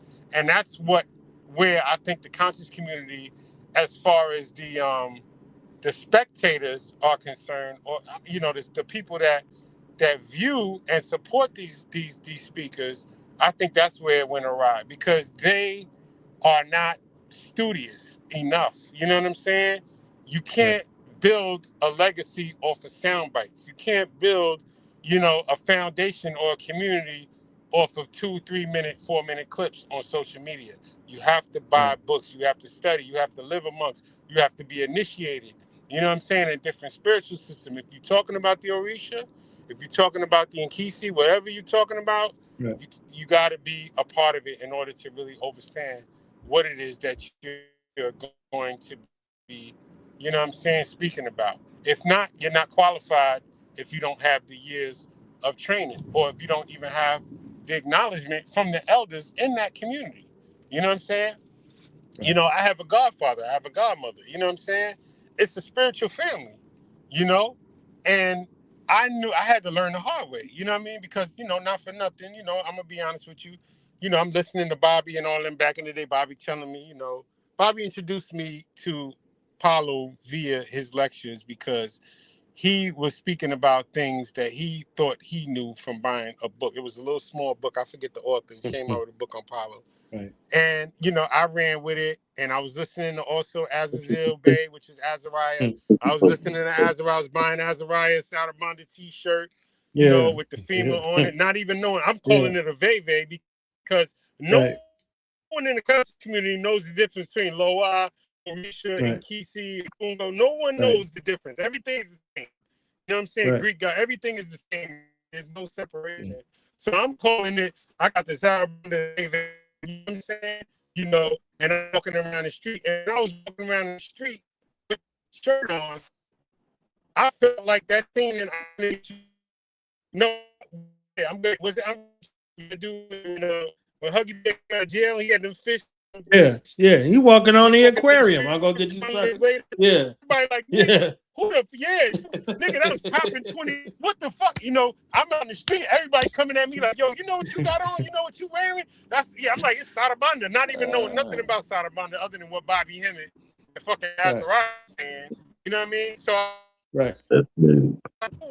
in the street, going to the African Street Festival, being downtown Brooklyn, wherever. So I ended up going home, and you know, I met my man Ade Mola. You know what I'm saying? Another Lucumi practitioner, and he, you know, he was the last person that told me, listen, he introduced himself real humbly, no disrespect, but if you don't know what you're wearing, you really shouldn't wear it until you understand what it is you have on, because you're wearing an energy that's really powerful, and you have no protection from the enemy. You don't even have no understanding of what it is truly that you're wearing. So I went home, took that t-shirt off, folded it inside out, put it in my drawer, and I said, I'm going to find a credible godparent or some type of elder in this tradition to teach me what this is about. And that's what put me on the road.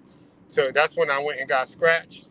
And after that, everything just went, you know what I mean, the way it went. So that's where I was spiritually, you know what I mean? That's how I ended up meeting my god brother Oba, you know what I'm saying? You know, in one of the houses that I ended up belonging to down the line, you know, and you know, come, you know, later on, finding out that Oba's family, the Robinson family, are like the premier family in the African American Lucumi community in America. You know what I'm saying? Like they're like that family. Like they're like the, you know, like the, you know, that big type of wherever, you know, setting you're in, and you have that one family that's well known and that's well respected and that are considered pioneers.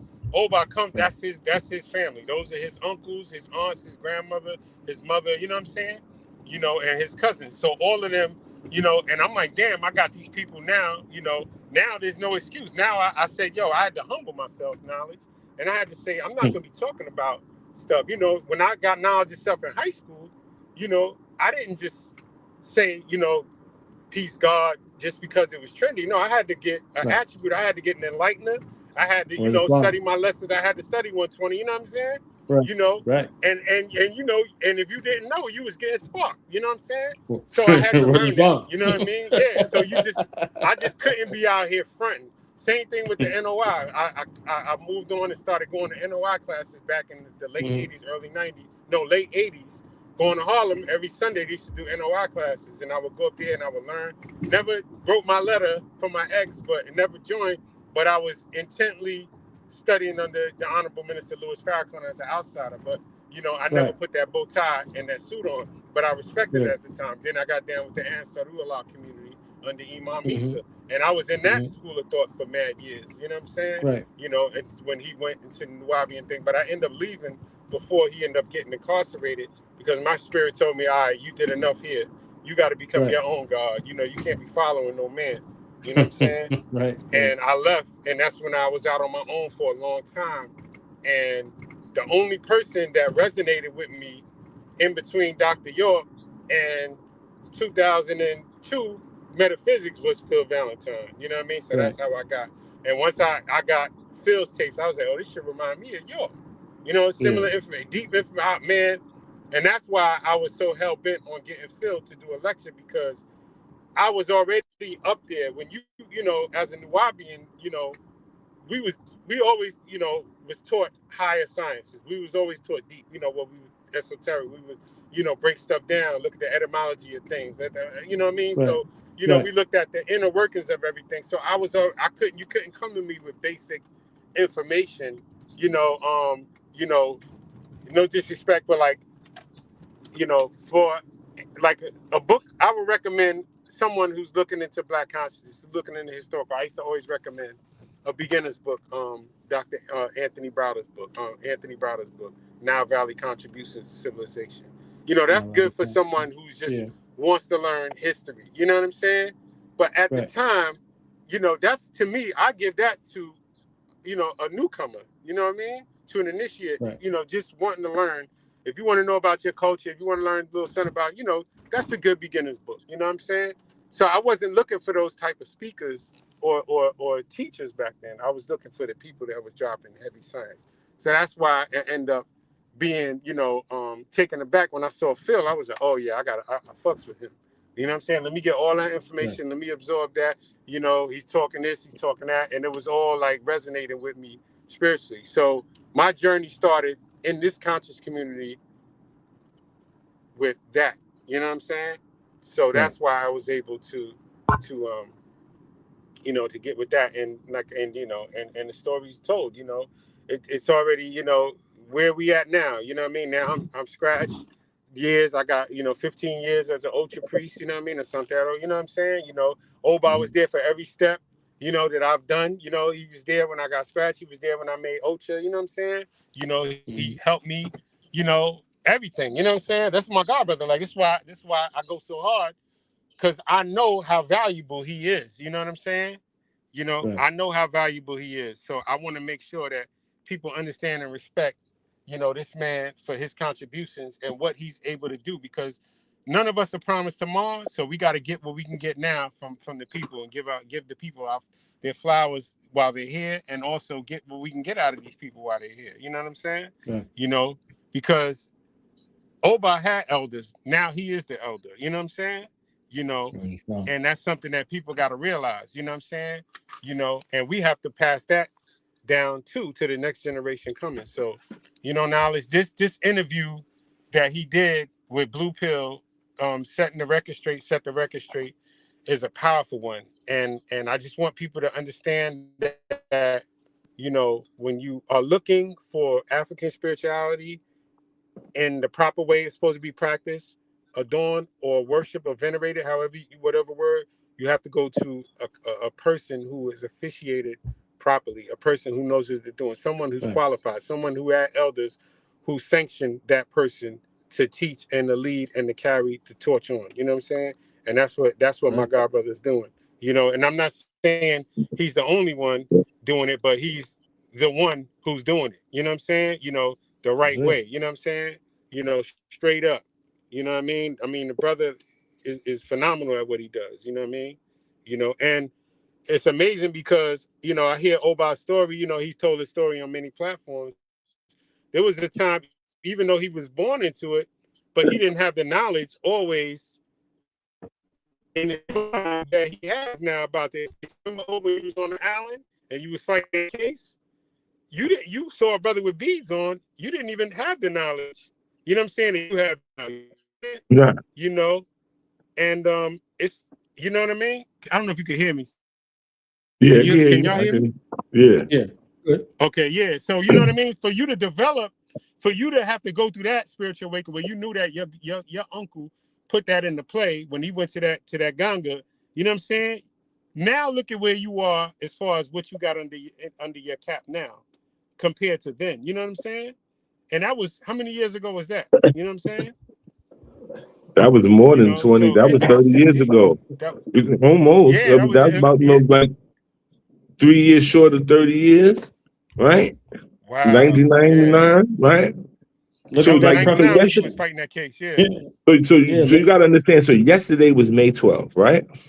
Right. Yesterday made 30 years my father been dead, Damn. right? Okay. Mm-hmm. And yesterday it hit me a little hard because I have to realize how long I've missed him. Right, so it's 30 years. He been dead longer than I had the time with him. Right. Because he died when I was 19. You take 2 years out of that for me being running around in and out of institutions. In I only the had institution, 17 years with him. Right? Right. But the planting, the seed planting, and the cultivation that he did was magnificent. Right? Because I am the byproduct of my mother and my father. And so my mother and my father are like the original black nerds. Before all of this, I want you to understand. So my daddy born in 1939. He's not a baby boom. Okay? 1939. He was born in the beginnings of World War II.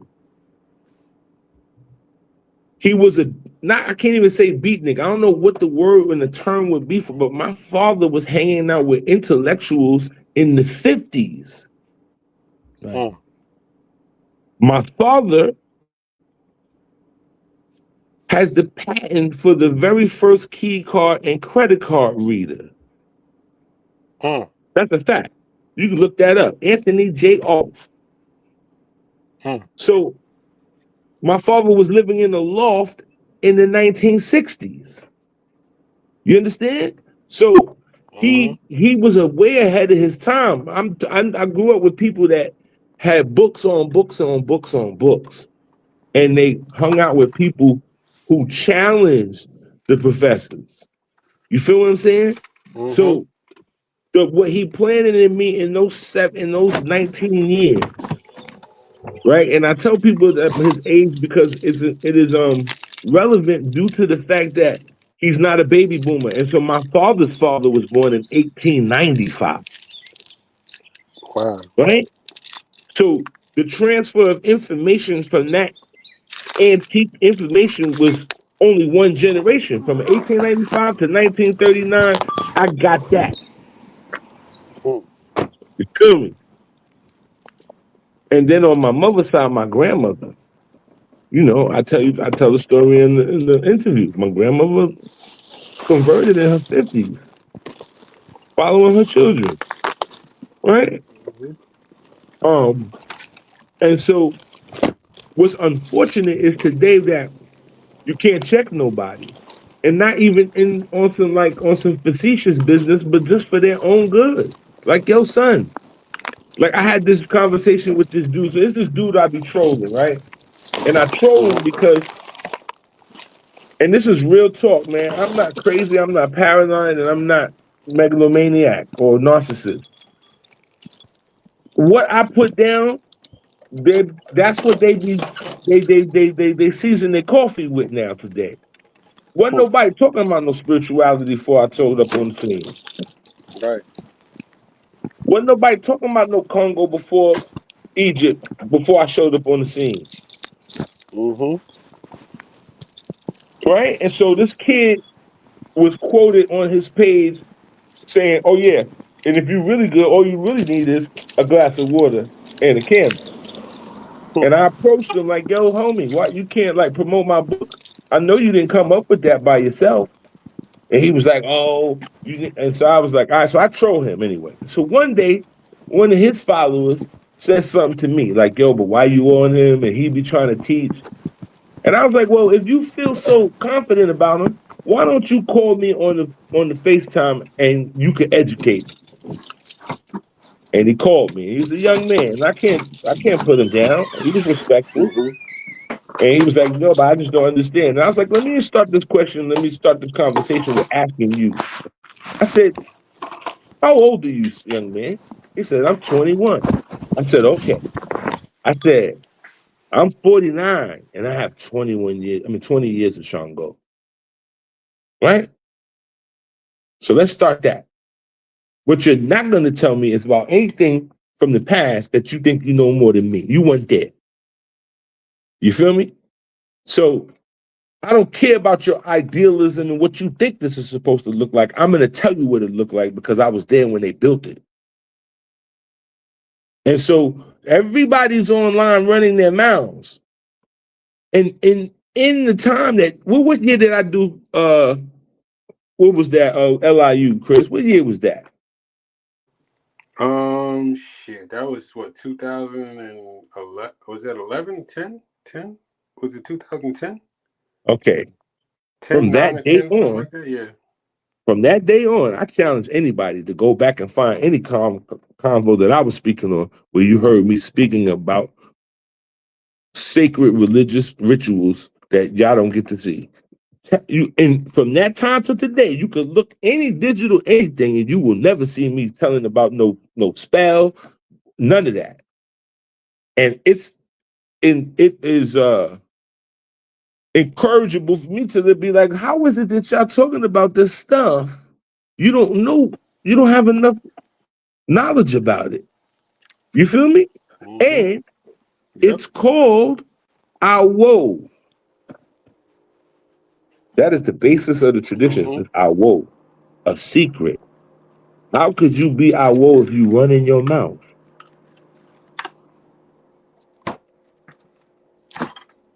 And so I'm flabbergasted by all of the young women that put it on. And this is why I say it's cosplay. So you're gonna put the gele on and you're gonna wrap your head up and put a nose ring, and now I'm supposed to respect you like you the lady from the inkwell. Nah, son. Nah, not when your house is dirty and your kids are criminals. You feel me? Yep. Your house is dirty, your kids are criminals. What are we talking about here? You're gonna fix who? Yeah, 2 months ago you was twerking. Now you what's that? A midwife. And no slight to the real ones that really do it, that really take the time to go study the apocryphy book and learn the herbs. And you understand? Shout out to y'all. No disrespect, but I'm talking about the girls that if I go back on your Instagram page and I go back to maybe 2015, I'm gonna see you doing some ratchet shit. You know what I'm saying? You're not gonna be in no place of any real of substance. You're not gonna be in a museum. You feel me?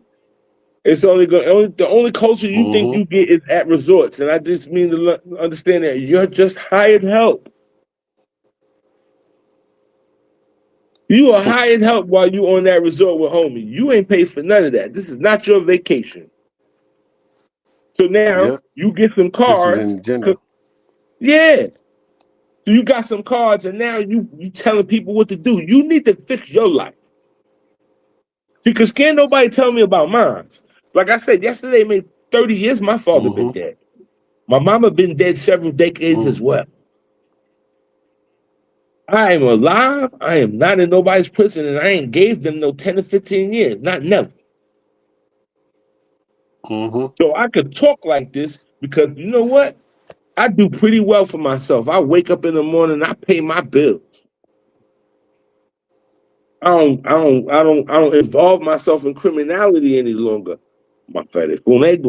God bless my spirits and God bless the Orisha that give me, and you could ask anybody from here to Chattanooga, I ain't never overcharged nobody, and I ain't never took no advantage of nobody when it came to this spirituality.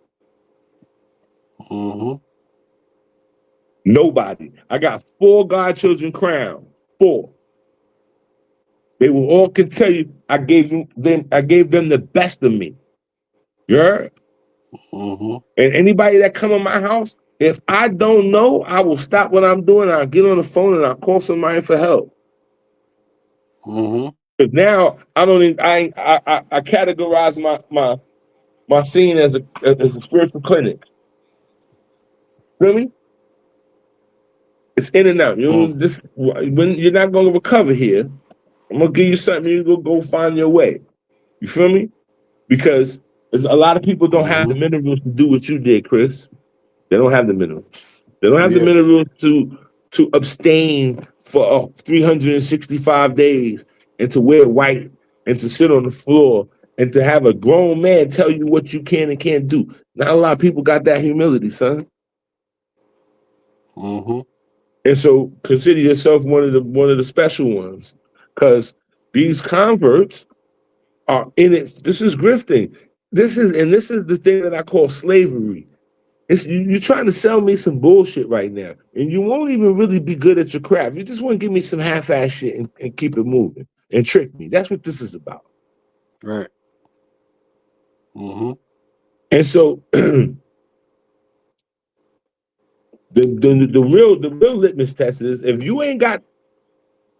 wasn't born in these traditions, you ain't got a parent that was doing this where you saw this in your house every day. If you ain't got more than 20 plus, because I'm at the end of the after me, the old timers start dying. Mm-hmm. Real talk. You was there, you've been there for 20 to 15. You've been there. Right? And you seen the old people dying, you see how the old people react to me. And you see that they sit me on their lap and they put a gift in my lap and be like, all right, take this to the world. So I'm not talking because of I just cooked this up while I was sitting on the toilet smoking a cigarette. This is years and years of tutelage sitting with people who have alternative states of mind. Yep. People who have a secret that is driving them crazy. And they got these weird, you know what I'm saying, nuances about them, and you trying to get this information, and then it's like that in the movies. You know, the dude go to get the information from the witch or the sorcerer, and they talking all in riddles and shit. Yeah, that shit is real. Because you know, I used to sit in Piano crib and watch Texas Rangers with him. He loved some what's his name? The Karate Man. Chuck Norris. He loved Chuck Norris, right? Oh, hey, look at Chuck. Right. I said, all right, Brian. And I sit there and I watch that shit with him. That and Banana. Yeah. And I'd be like, okay. Whew. Yeah. And then he go, hey, you know how to do this? And I'd be like, no. He go, get the paper. Write it down. I ain't going to tell you no more. All right. Right? And so I did that. Hove did that, so hopefully y'all wouldn't have to go through that. But because people want to have a pissing contest because they're not here about God and humility and community, they want to tell. So now this is the new thing. If you pay attention when they start their conversation, now everybody want to tell you how many generations they've been in this, and they be capping. And the reason I know this is because after coming into this and seeing what they said about these traditions and it all being capped, I have to question everything that they try to sell to a nigga. Do you really know what you're talking about, Kermit? Yeah. Because I never seen you on none of them tapes with Oscar Quasey. Huh? Them tricks is documented, right or wrong. You go back to the VHS, you're going to see who was there. I don't see none of y'all there. So stop trying to sell me something that you read in a pamphlet. Not even a book. You read it in a pamphlet. And now you're trying to sell it to me? Shame on a nigga who tried to run game on a nigga. And so these grifters are supposed to hang them high. Embarrass them. They sitting there giving Tariq money, giving Umar money. Stop. It's been damn near 15, 20 years of him just jerking y'all off. What are you doing? There's no building. There's no school. It's not happening. 2 generations have grown up and graduated already. What are we talking about? Right or wrong? If I'm saying anything that is, you know what I mean? Please correct me. No, you're right. You know, enough is enough. Please correct me. It's enough is enough. God bless the Hebrew Israelites and all that. That's cool. That's what y'all do. But you ain't got the right to be screaming at me on the corner. Lucumi ain't never did no missionary work. And all of the people that trying to be on TikTok and sell all of this stuff, shame on you. Because that's not what we do. And that's not what the ancestors do. And you ain't Neo in the Matrix. So cut it out. We didn't ask you to come in and invent nothing new. Because that's not what the prophecy said. Oh, we shall find the one who will give you the missing link. Well, now we already got everything. We already got everything. We don't need you to come and work it and calibrate it for us. No, thank you. And so you see these people, and so you gotta like. Remember, there was a time when you the people who thought that what they read in the National Enquirer was real, that you just thought that you knew that those was mongoloids. You understand? Remember that? You be on the line at the supermarket and the person be reading that and you hearing them talking, yeah, they said that Michael Jackson is an alien. And you be looking at this idiot like, yo, this nigga drives a car. You be voting and shit. This nigga's a moron. You heard? Yeah. This nigga's a moron. We don't have that now. It's on social media. It's all over the place. So and it's consuming this content of idiocracy. And so plastic masculinity. It's not toxic. It's only toxic if you eat that shit. Yeah. It's plastic. These niggas are they've never been men to tell nobody how to be a man. And these women definitely don't have the description of them because they never saw one. They don't know who their pappy is. So let's get real about this. Back in the days, they run you out of town if you grifted the town. They'd be like, oh, he got you, Essie? Oh, yeah, anime, he robbed you too? All right, let's go get him. And don't come back, my nigga. And next time, we're going to put you in the sausage. But today, everything is so metro and so gray that you don't know what's going on. And so it's unfortunate. Like I said, we needed to do this because, yeah, it got to be something to document the fact that not everybody was with this foolishness. Yeah.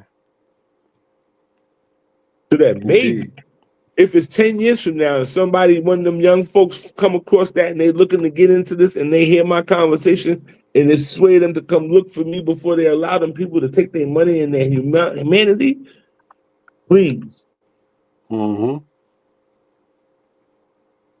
Because I've gotten feedback for the last, since 2011, that's all I've gotten, this feedback like, yo, bro, that shit changed my life. Yo, bro, that book made me understand. You know what I mean? It was a delight to see you dressed the way you was. You didn't have all that African stuff on. I could believe you. Yeah, I could relate. Yeah, because I know you really from Cleveland, and now you got these African clothes on, and you calling me, asking me to call you Omo Wale or some stupid shit. Nah, son. Miss me all the way with the fake IDs. That's grifter mentality. That's grifter shit. You start changing the name. I don't care what the government said. That ain't what your mama named you. Word up. That ain't what your ancestors know you as. At all. So, and that's the thing. A glass of water and a candle is, I made it for Black people to have a very logical tutorial of what they could do to save themselves. You feel me? Because it's going to take some and not everybody belong in the Risha, and not everybody belong in that stuff. But a glass of water and a candle, you and grandma, that shit is relevant. Yeah. It's relevant. And again, these are concepts that nobody, and you was there, Chris, nobody knew none of these things before I articulated them. Jesus is an ancestor. When I hear them saying that, I'm like, damn, my nigga, like, where you got that from? I'm just waiting for one of them to say a star as an ancestor. Then I know that this is gonna be over. You know what I'm saying?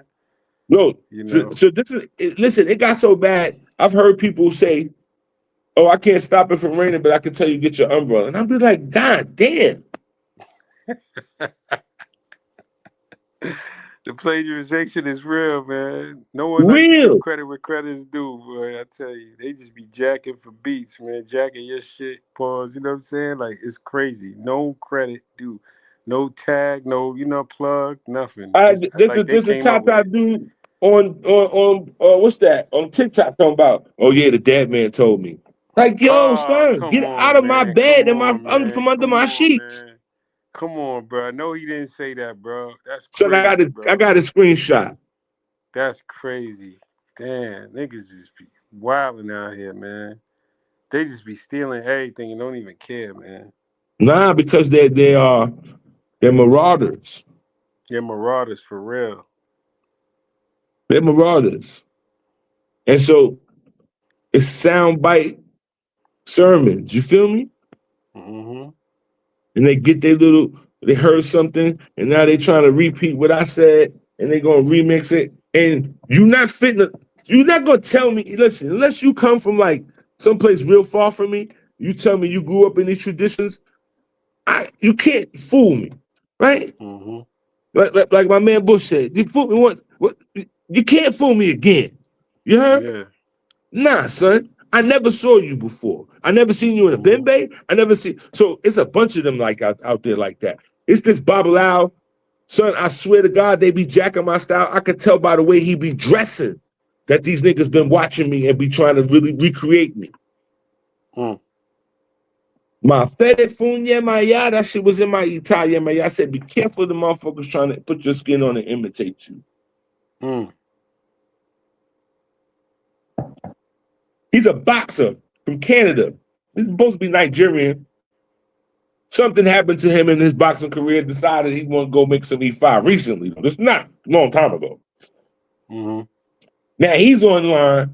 He got the little Adidas tracks jacket on, and he's trying. I'm like, oh, you took a page out of Only Dina, because you could go all the way back. You know, there's not one publication or any video of them ever seeing me with some crazy shit on.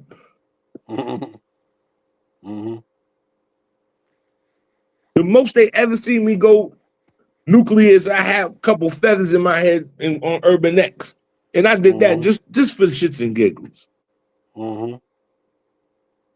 But the plagiarism is real. And then Iyanla wrote a book called Spiritual Hygiene, son. She a liar and a nigga, as Star said, if she said that she knew that word. There was no such word before I wrote Glass of Water in the Candle. And I never heard nobody talk about no spiritual hygiene. And she's a part of it. That's crazy, man. No, she's a bottom feeder. She's a bottom feeder. You can read that Acts of Faith. You can't wipe your ass with that stupid shit. Ain't nothing in that shit got no fucking substance to it. Bunch of refrains that ain't gonna do shit for you when your rent is due.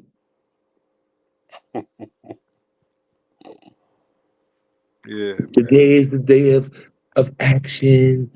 That shit is the shit for those women who don't want to fucking fess up that they like the carpet munch. Like, come on, man, stop playing with us. Enough is enough. Did we not go through a whole era of keep it real?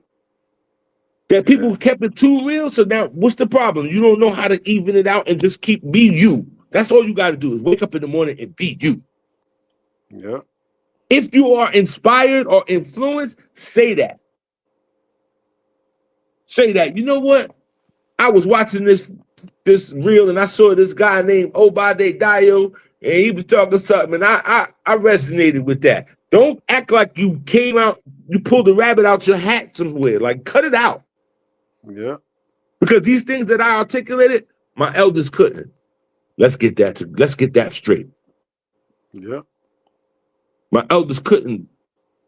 They was on the front lines. They was the first group. So they came in and they dug the trench for us to have a foxhole. Now here I am. And so it is ignorant for black people to continuously cosplay with this Goma Pile shit. So you're gonna put a rap skirt on, and your name was Sandra the other day, and now you Oya BOJ, and I gotta listen to you, and you throw your cards, but they didn't teach you how to throw dillagoons. Man, miss me with that shit. Word. Miss me with that. Son, oh, you was in the feds and you met the Babalao, the Mexican Babalao, and now you got E5. Go sit down. Go sit down, son. Go sit down. First learn Spanish. And then I could believe that you know what they talking about. Let's start with that. What you're not gonna do is tell me that you figured it out when they broken English and you don't know no Spanish. We're not gonna do that. And this is the problem. So now everybody went Club Shay Shay. Right? I'm going to eat Shay Shay. Oh, okay. Now, remember, these people ain't never sent a boat, nothing to come get you. Okay? They was nowhere at Selma. They wasn't at Montgomery. You to tell you the white man was coming. Exactly. So now you gonna go run over there and spend your money with these scammers.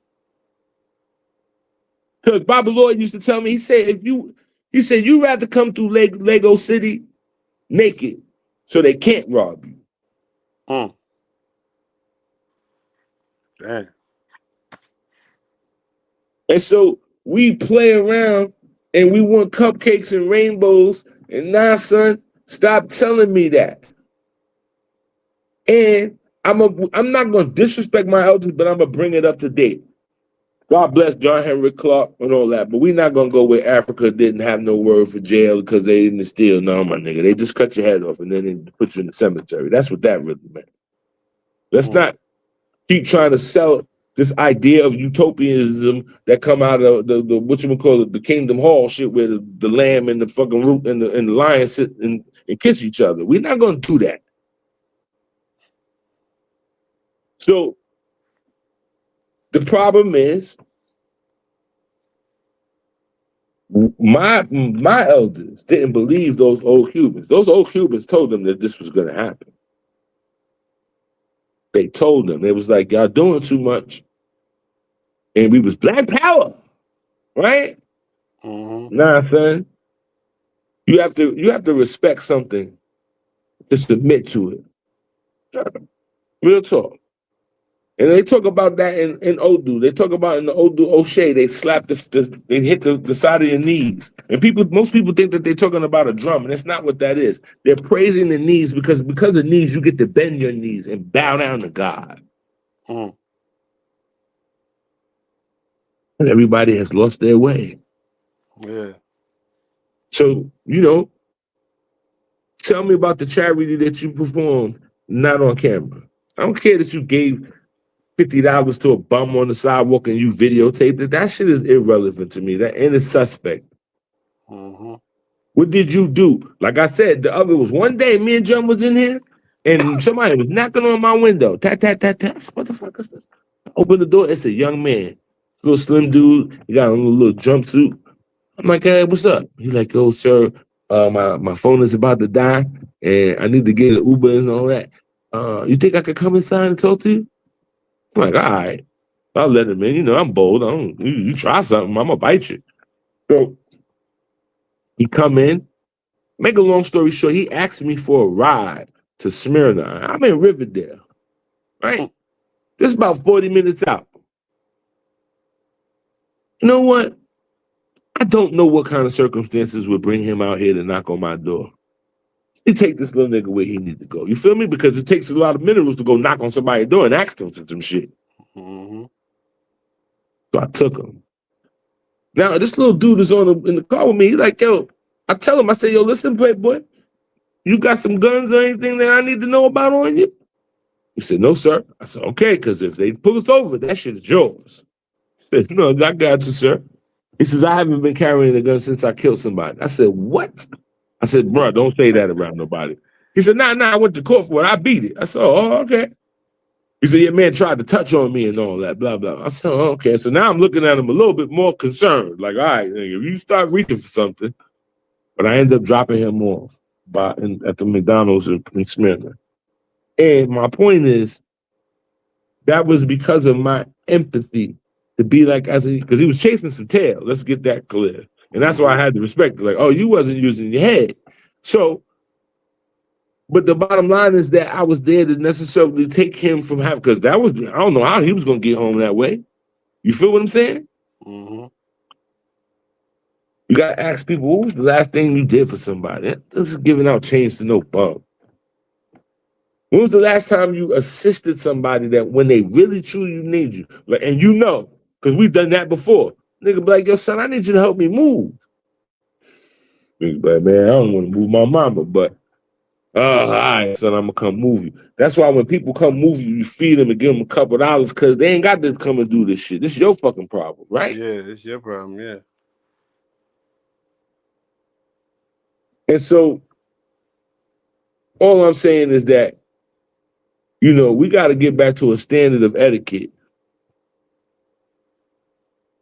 That's what this, it's a standard of etiquette, man. That shit is not cool. I don't need to see all your titties and you bending over like you don't have a face, like your ass is your face now. Because that's every freaking picture I look. It's some girl that some of them don't even turn around. They just Show Yeah, their they ass. just They didn't even show ass. their face. If it's not a side ass profile pic, it's a full ass profile pic, and they looking back. You don't see the women, our grandmothers, in pictures like that. That shit amazes me. I'm like, why is the ass the centerpiece of your photograph? You know what I'm saying? It's crazy. Well, see, I blame that on the baby boomers because they didn't ever want to grow up. Mm. They the Peter Pan generation, and they got fooled because they thought that they changed the world with their protesting and all that radical shit, but they didn't. It was just the government causing what is that counterculturalisms. Mm-hmm. Yeah. And so this is why when you understand that hip hop don't belong to us, it belongs to them white boys because that's the music of their nostalgia of their coming of age. Right. You ask them, the niggas tell you, oh nah, NWA came out with this single and Dre was the producer, right? They know that shit. Because it contributes to their ability to have counterculture. Because they lost the counterculture after the cowboy and then after the motorcycle man. You understand? Mm-hmm. So this is for white boys to have their coming of age where they go against their family. Because this is a part of their thing. They let them go on a sabbatical and be going to Nepal and doing all that stupid shit. And then once they get it together, all right, you got it all out you? All right, come over here and run this company for me now. Yeah. You feel me? Mm-hmm. So it's some things that we're gonna get into in the second part. I ain't gonna necessarily flood the gates because we got more to talk about.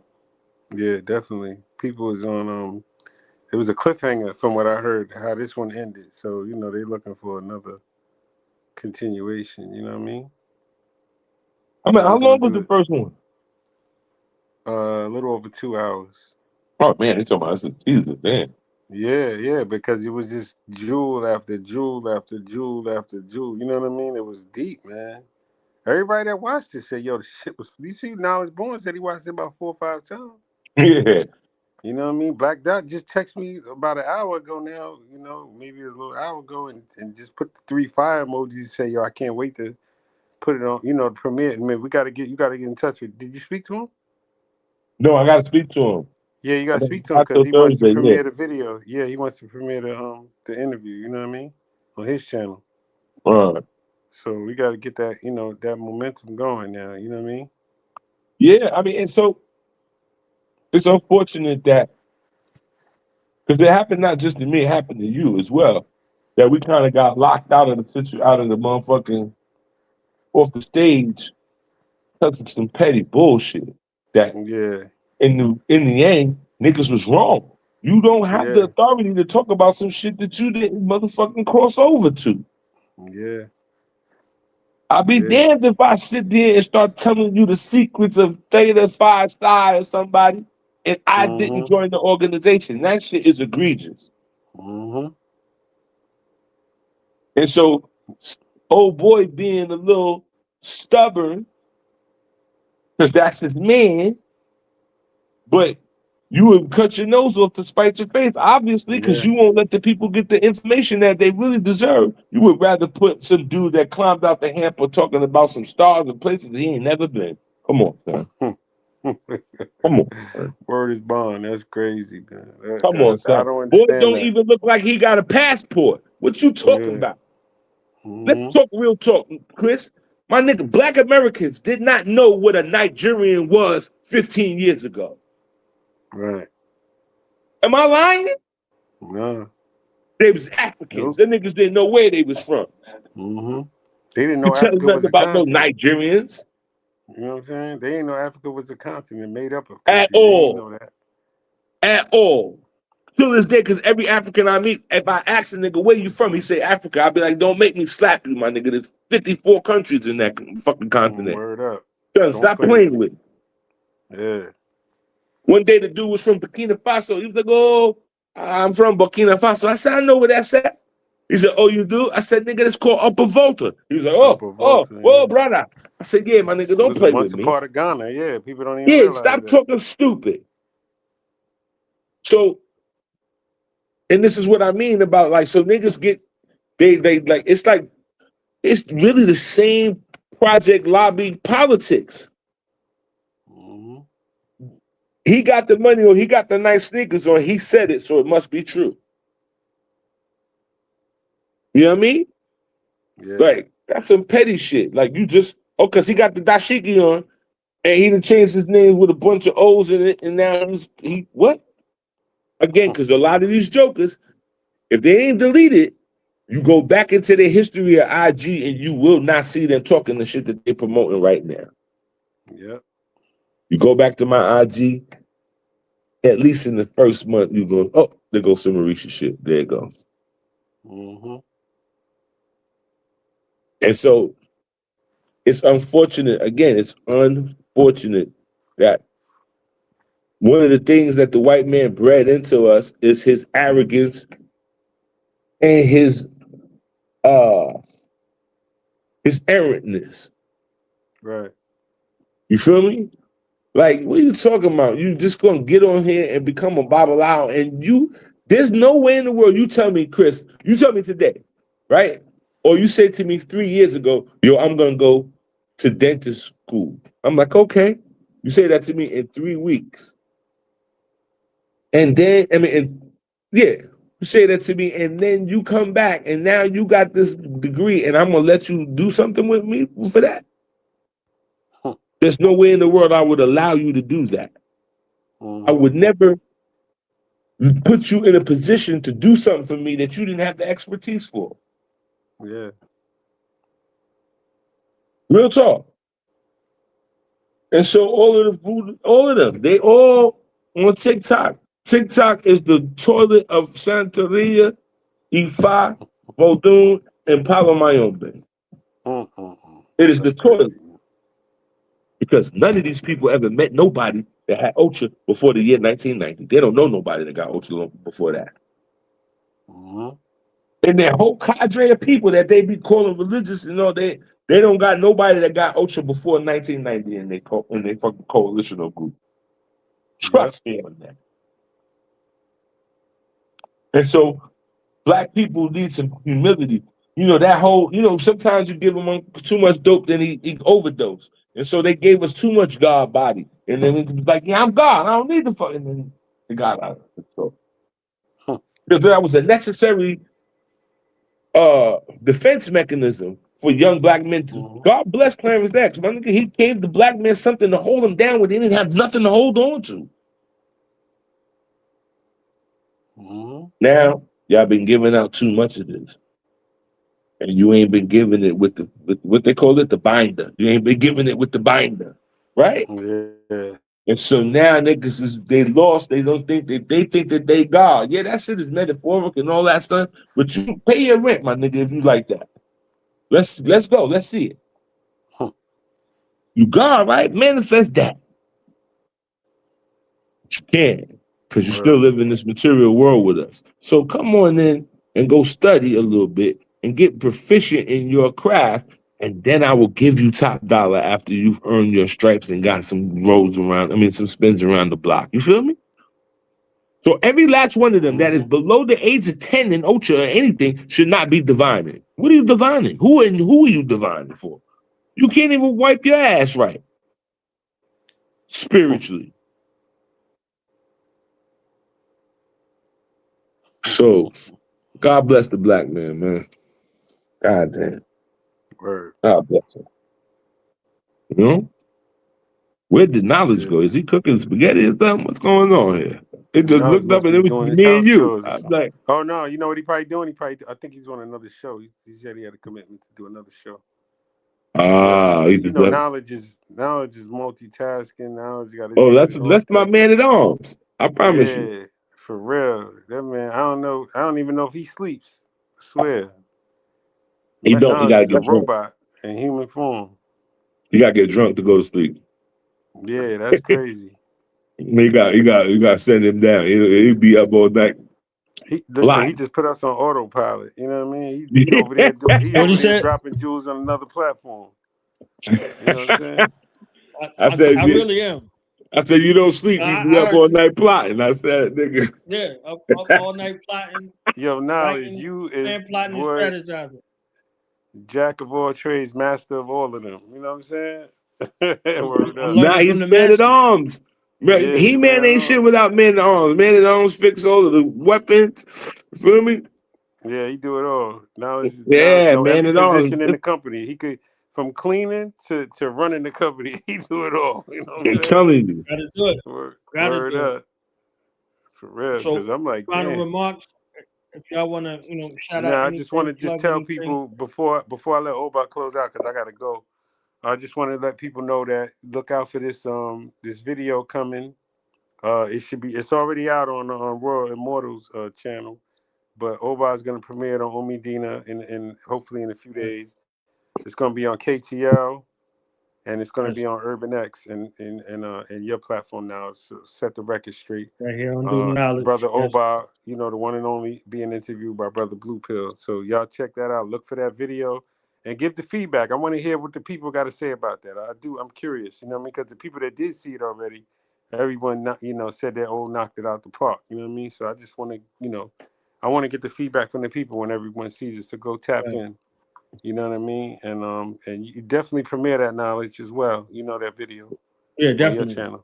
It's gonna happen. And I want to bring y'all back for a breakdown because we kind of lightly touched it. I wanted to push it out around, and that would be a perfect opportunity. We built earlier about bringing in Brother Rich and I'm gonna contact Rich tonight. Putting the real history together, and giving him love. Like like we talk about people be breaking down movies. You ain't lived till you heard a breakdown. Listen, man, about anything. From Rich, anything. I'm knowledge. As soon as I hang up, I'm gonna call him. I'm gonna let Rich know. So be prepared. You know what I mean? The other brother Rich, y'all. For the people that don't know, the 5 bloodlines of hip hop Rich. Yeah, the real the brother Rich before the Black Magic brother Rich. It was a brother Rich that was in the conscious community under Eye Opener Productions, brother Rich. You know what I'm saying?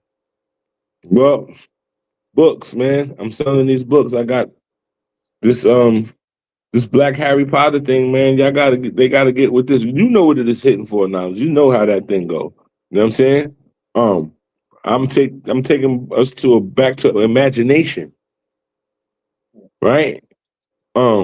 It says that the children don't have imagination any longer because it's been taken from them with these games and all that. And I have a solution for that is to go get any one of the 6 books that I have out right now. I got Glass of Water and the Candle in English and in Spanish.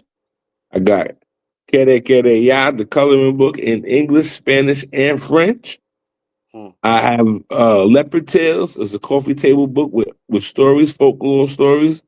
I don't know how many stories it's in. It's one for each Orisha. And then I have this Orisha sci-fi book, which is The Rites of Passage of Taiwo and Kayende. Right? And this is epic. This is for all of the black nerds. At his finest. This is for all the black nerds. Yeah, man. Come to support. This is y'all Star Wars right here, man. I made this for y'all. Feel me? This is my imagination and my religious education wrapped in one. Right? And so I give you that. It's like World Star Hip Hop meets Harry Potter. You dig? And I see all of these makeshift people trying to tell a story, but I'm not gonna hold you. They don't deserve to tell a story because it's not your culture. If you just changed over to this, you don't know what none of this shit is. And let motherfuckers, you know what I'm saying? Let the real friars and the real have a seat. Yeah, man. We're gonna make it. I'm gonna put this fucking mosaic together. Or the doctor. Bring a note in from the doctor. Go sit down in the back. Yeah, and so and so really I'm taking my spot this year. That's it. Right? I've been a reluctant king all my life. I don't want to be bothered. But I look around and I don't see nobody doing nothing. And they just keep giving niggas placebos and expecting them to motherfucking heal. And I ain't with it. So I'm gonna do God's work. I write books. If you come to me correct, I might make you OSHA. But it ain't about the money, because if you got money and madness, you can keep that shit. You heard? Every dollar ain't motherfucking worth it. And so understand that I stay under the radar for real reasons. Like, my past is still my past, and I still have certain fail safes. So like the fact that I did 2 lectures, that shit is heaven sent, because you ain't gonna run up on me like they did to Malcolm. I promise you that. I'ma run. And if I ain't got no gun, I'ma run. I'm getting out of there. But that scene is over. So we beyond sitting in the classroom and a bunch of people paying money. So now it's about you coming, you want to get some real deal information that you can take notes in, you have to pay. Feel me? Because we have to set the value of all of the things that we produce in our community. We don't let nobody shortchange you about your value or what you are. Feel me? Because we are supposed to create our own. That's what was always taught to us, to have our own. So you arguing about the Oscars and the Grammys, so what? It's not ours. When it's yours, you can make the shit right, or you can let it do what it do. But we need to necessarily stop making excuses and stop whining and get busy. Yeah. So that you don't. If you blowing minds, if you got murder on your minds, and the people that you got murder on your minds, they all got the same color as you, then you can go missing me with all of that shit. You feel me? Word. But yo, we're gonna let this go because Chris gotta go and I gotta go. Yeah. And knowledge. I love you. Feel me? I love you in real life and on the internet. All right. All right. You can pass out of my crib, nigga. You can pass out of my crib and ain't gonna be no crazy white boy shit. You good. You good. You safe. That's a safe place. You a family.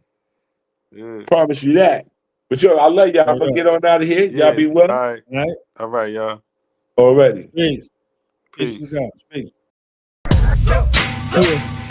Yeah. Now we gonna tell them. That in front. We tell them like this, yo. I'm an African. I'm a African. I'm an African. I'm a African. Yeah, y'all like that? No more. This man's mind is open. I'm an African. I'm a African. I'm an African. I'm a. Let's get back to the gritty. And that motive is best developed by recognizing the common enemy.